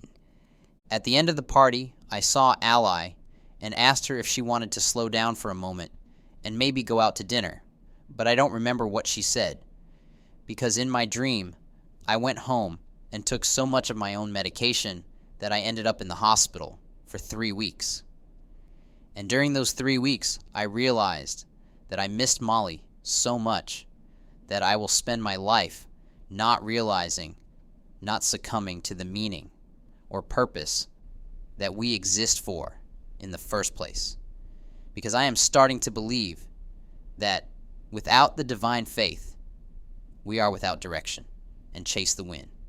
Because nothing will ever convince me that I am wrong. But the feeling you get when you are dumbed down, because of pills when you are dying in your false celebration, because on a wedding day we thought we all were happy, but then we realized that we will never share in the same joy, because the demons haunt my footsteps, fill my dreams. 18. To wake up, see the world in different colors, and witness the gifts that come in the seasons, all of them passing, is the source of peace, a miracle. Div. 7th. 1. I thought I had you figured out, but I never understand. You fade from me. There is no connection. Don't kiss her, don't touch her, in fact, don't even look at her torture. We fall in love with the words we hear on the television, enthralled with the lies, can't get her out of my mind. I never believed in salvation, because that is when we are hand in hand. What does it mean to be alone? Demons that flood the world, control us, deceive us, orchestrate every event, tell Donald Trump what to say, way too late, cannot reach you or touch your soul, breaks my heart. 2. March 23, 2016. ISIS affiliate website claimed responsibility for the bombing in Brussels. There will be no place to go when the world goes to war. But here we are just wasting time in the world. While everyone else seems so sure about themselves, thank God, the third bomb did not explode, found in a suitcase. I miss you. I love you. They shut the door in my face. My soul is dying. My heart is already cold. The nation's in flames. We've grown up without a family, and we will never want one, and we need a reason to forgive, like pornography. A poisoned skull and bones. Dead in the grave. I believe in charity. Please believe in me. The anti-pope and his cohorts opening the gates to hell. If you can't see that they're not Catholic, then you at this point are in total darkness, and not just you, but anyone who agrees. 3. Words will never be enough if only we will slow down to listen. But since you hung up on me, I don't even remember why. If there were words to express, it would make no difference, disembodied from language. We never see the world behind your eyes, just sweeping generalizations. We've fallen into a pit following after the blind, and I will never be okay. 4. I've forgotten what you look like, forgotten how to sleep at night, also forgot why. 5. You never ask me if I'm okay? I need to know how you're responding to my words, falling behind, an empty bed after the last night on earth, sentiments I would never believe. We walk through Burke Lake Park. We simply forget. No reason for words. Religions are old and new. 6. We need to leave forever. We want to change. We never lift our hands. Does anyone know how much we suffer? Life in a favela. Drugs. We can't stop taking dying in our sleep. Holy Mother of God, pray for us sinners now, at this hour of our death. Canada is so far away. A nation in a fog. A nation waiting to slide into the ocean. Corporations controlling how we think. I've lost my mind. I've grown so familiar with despair because no one has the Christian faith. Can you feel me? When you dream at night because I am buried in your nightmare, we never stop. I live underneath the bridge. I can't bring myself to speak. I've lost the words I need, or the words have lost their meaning. We don't sustain ourselves. We take and never give fuck. Can you even hear me? Wait, I think I figured out why we need to leave here forever. I am dying in this false celebration. I was primarily a happy person before 2011. The waves of the oceans will cover me. The bus ride across Ontario. The trip to Brazil. We will never return from selling books to anyone willing to listen. Shut your eyes and fall fast asleep, head in the Brazilian sand. Life in hell. Heaven still far away. Natalie. Life. Death. Or simply all the things I feared more than dying. We are losing ourselves in the Atlantic. Forgot how to tell Atlantic time. Forgot we're in different time zones. Thought you were next to me. I forgot how your hand feels. Natalie. Yes. I will jump from the highest cliff until we find what charity means. We're getting out of this together. We together are an act of rage. Encapsulated in this moment, filling up every blank page and erasing the ones we never cared about, filling them with our own words. They never see our lives. They are outside the church. We don't have much time to live. Are you sure? Is this tragic? It's anything but acceptable. 7. Sicut dudum. Like I did long ago, I fight the depression, fall into the fathomless stirring ocean. I see the apartment buildings from the balcony. What if I was one of those people who lived there? But no, I will never escape my skin. I am a hungry poet. I am dying in my isolation. I want to cast a spell on Daniela Maker. Her care that I don't care, that every breath we take will never exist again. 8. Good morning, dear. The world was young for us, full of hope. The hope you gave to me through your songs made me feel like I was still alive. Good night, my love. We all depart into the same night and into the everlasting fire, and I know life is dangerous, which makes every emotion I have for you more than just a crush. Tonight, We used to talk on the phone all night, and I have the same dream every night. I look for Christina, but I can't find her because I know no one will read this poem. No one will fucking care. No one will breathe, slow down, and realize how much we cut each other without even knowing. At the end of the world, there will be earthquakes in various places, and you will break my heart, because every song I heard from you was a love song. 9. A day inside with the blinds closed, another moment away from you, we've become unreachable. A day without sunlight. Sophomore year at Bishop O'Connell. Another year will pass. Eventually we all forget. Don't forget that we were together, and don't forget when we will die. We're all a little desperate. At times like this, I realize that this pain threatens to encapsulate me. And I walked away, looking through old Instagram pictures and remembering when we went out drinking. If I could encapsulate the moment when we were together laughing, we wouldn't need to leave the world. But the darkness falls upon us. The days are monotonous and are getting painfully long. Another day in a dead-end job. And I cannot concentrate. Will never again move on. She said, Joey, I know that desperation is one of the worst feelings, like being taken away from sunlight, being taken away from you until the world falls apart. I will simply watch the clouds move. Watch you in my dreams. Watch a war in a nation. Far away. Watch Buffy, the vampire slayer. The world is bored to death as the vampires plot in the darkness to suck our blood. Dive. Bait. All of these words are from Clay, a schizophrenia patient. 1. Today, I learned that even though she calls on Lucifer, vampires to suck our blood, I still can't keep my head on earth. Never sober. 2. You will take away everything we forget how to be peaceful. We could do without religion. In fact, it makes us feel so peaceful, believing there is no God. Fuck. I can't move without thinking of you every time I try. I feel prodded, stabbed with an iron spike. 3. I want to run away. I hope you'll read the words I write. I wish we knew each other. I've only seen you in my head and maybe in my dreams too. Or at least, that's what I was told. Sitting on the psych ward bed. King Street East, if you see me, as less human because of the pain I feel. I don't believe you will ever understand suffering. 4. I met a girl. She came in screaming, complaining that her family raped her. Sometimes we can never forgive. Heaven is burning like hell. Or at least it doesn't matter. I will never see it anyway.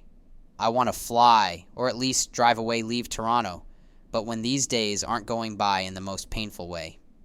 5. This hospital is a prison. I'm keeping track of time. I've been silent so far about what really causes me pain. The world outside looks dry even in the pouring rain. I've been afraid to write. I've been afraid to cry. 6. The doctors tell me you don't exist, but I know that they are wrong.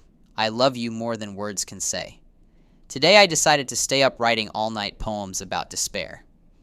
7. What are the words people used to say? But I never heard them preaching a false and different religion, as if we change religions like our moods. Schizophrenia is real pain, is unbearable an ocean view I saw in my mind. A woman standing there alone, my hands shaking uncontrollably. This is what I wrote on the walls today. I am a ghost. I fade away with the breeze. 8.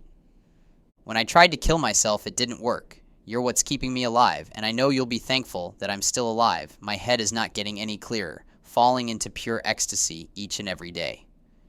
9.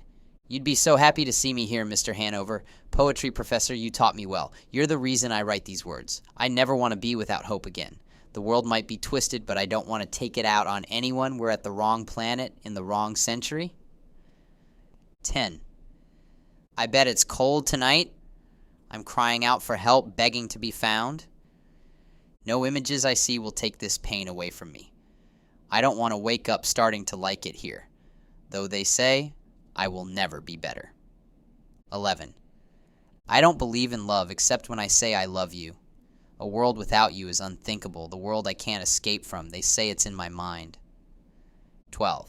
Circles over and over again. I don't know when this will end, but if we could leave here, or if the pain would stop for one day.